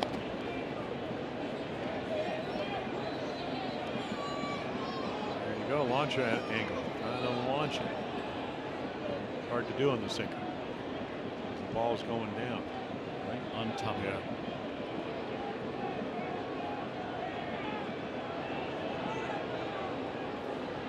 2 ball, 1 strike count. Johnny Hart delivers to him and got him to go after one that was a mile away. Well, he's got a sinker, he's got a slider, and that was a changeup. So he throws it. And again, this is how he can defend himself against the righties. As Eduardo Nunez, he kind of starts like Eric Davis did for the Reds. Look at his hands. I mean, his hands start low and they move all over the place, but he's certainly ready to hit. He had a great year last year combined. He was with the Giants and then with the Red Sox, 114 combined games. He hit .313. Had a big slugging percentage, .460, 45 extra base hits. A great year, veteran, now 30 years old, out of the Dominican Republic. 3 ball, 2 strike count, 2 down. Runner goes and a little chopper. It's going to take a good play. Got a handle and got him. That close. Nunez going down the line in a hurry. A good play to Johnny Hart to get the out. So no runs on 1 hit, no errors, 1 left on base, and out by just that much.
Southwest, low fares with nothing to hide.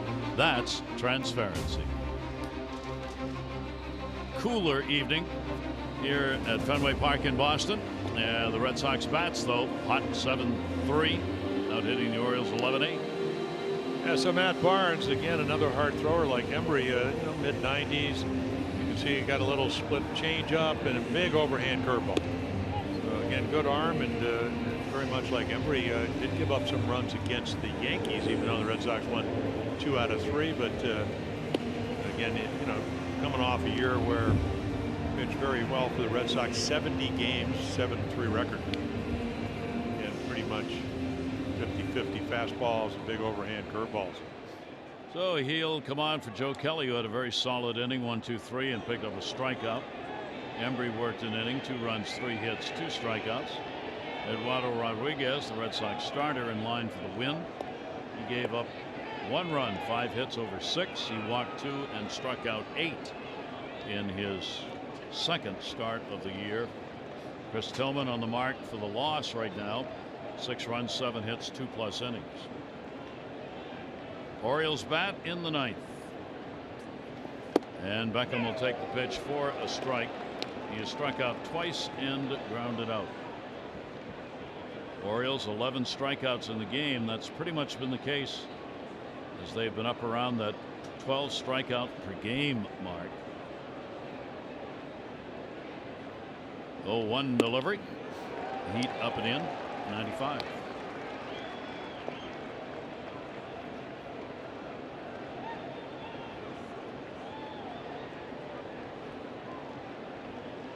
Beckham will stand out for a moment. Barnes against the Orioles. A win, a loss, and a save. He's got a good 2.16 ERA in 18 previous games against the Orioles. 25 innings. Count goes to 1-2. Araujo came on in relief of Tillman. Worked 2 good innings. A hit, a walk, 3 strikeouts. Wright charged with a run. 2 hits and 2 1/3. Chopper to third. On the money. Rivers gets it there, and there's 1 down. This copyrighted telecast is presented by authority of the Orioles and may not be reproduced or retransmitted in any form. And the accounts and descriptions of this game may not be disseminated without the express written consent of the Orioles. 1 down, 9th inning. Gentry a base hit, a run scored in the 7th. He and Mancini both got base hits and came home on the double by Manny Machado.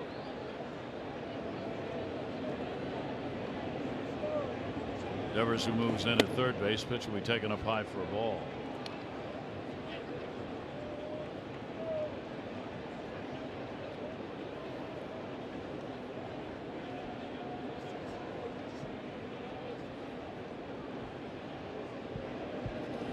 Delivery.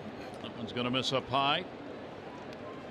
So if the Red Sox hang on here and win it, they will have equaled the best start ever by a Red Sox team going back to 1918. And the Red Sox started 11-2. Showing bunt, take strike. Well, you know he was taken. I'm not sure that's the best way to do it because, again, I think the umpire loses sight of your strike zone when you do that. But again, the intent was, hey, make him throw a strike, and he did. 2 ball, 1 strike count with 1 down. And back onto the screen from Barnes. Yeah, he gets back in the count. Now all of a sudden the curveball. 4-run lead comes into play. And he's got a good one. Red Sox at home last year won 48 games. A win here, they'll be 6-1. Got him at the knees. So heck with the curveball. I'll just throw it 95 knee high, low and away, and he does.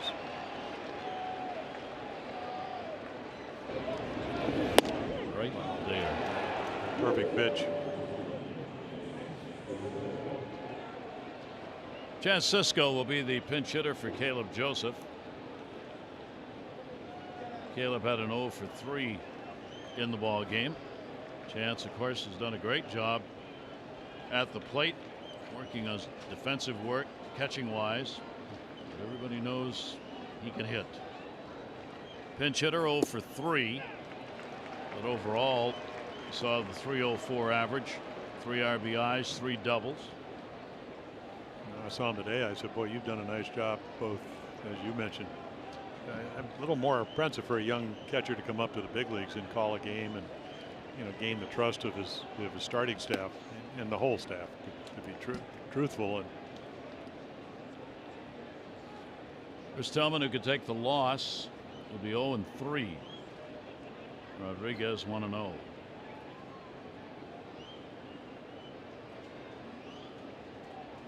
Barnes ready, and the 1-1 delivery on the way. Again, that big heat, 95. Now he started him off, dropped the big hook, and We could see, I mean, the average fastball is 95. He can go a couple of ticks up.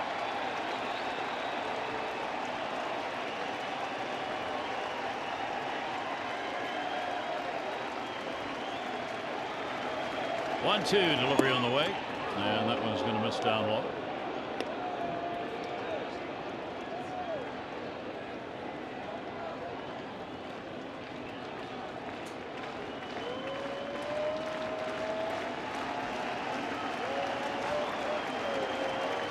Two ball, two strike count.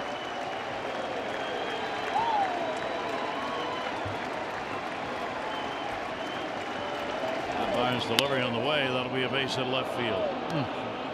It's such a sweet swing.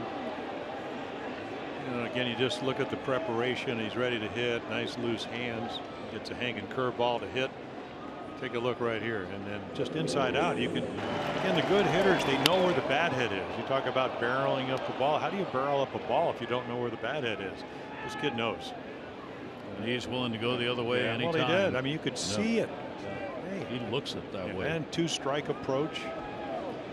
So here's Mancini, another one willing to do that, and has done it in this game. Trey will take that pitch up high. Mancini, 2 singles, 2 runs scored. He has struck out, drawn a walk, raised his average to 278. Home run, 4 RBIs on the year. And adding to the totals here in this ballpark. That one's going to go to short. Bobble, and just got the out at second base. So that will do it. Lynn gets it over to Nunez to retire the Orioles. No runs, 1 hit, no errors. 1 left on base. There's your final. Red Sox win the first meeting of the year between these two teams, 7-3.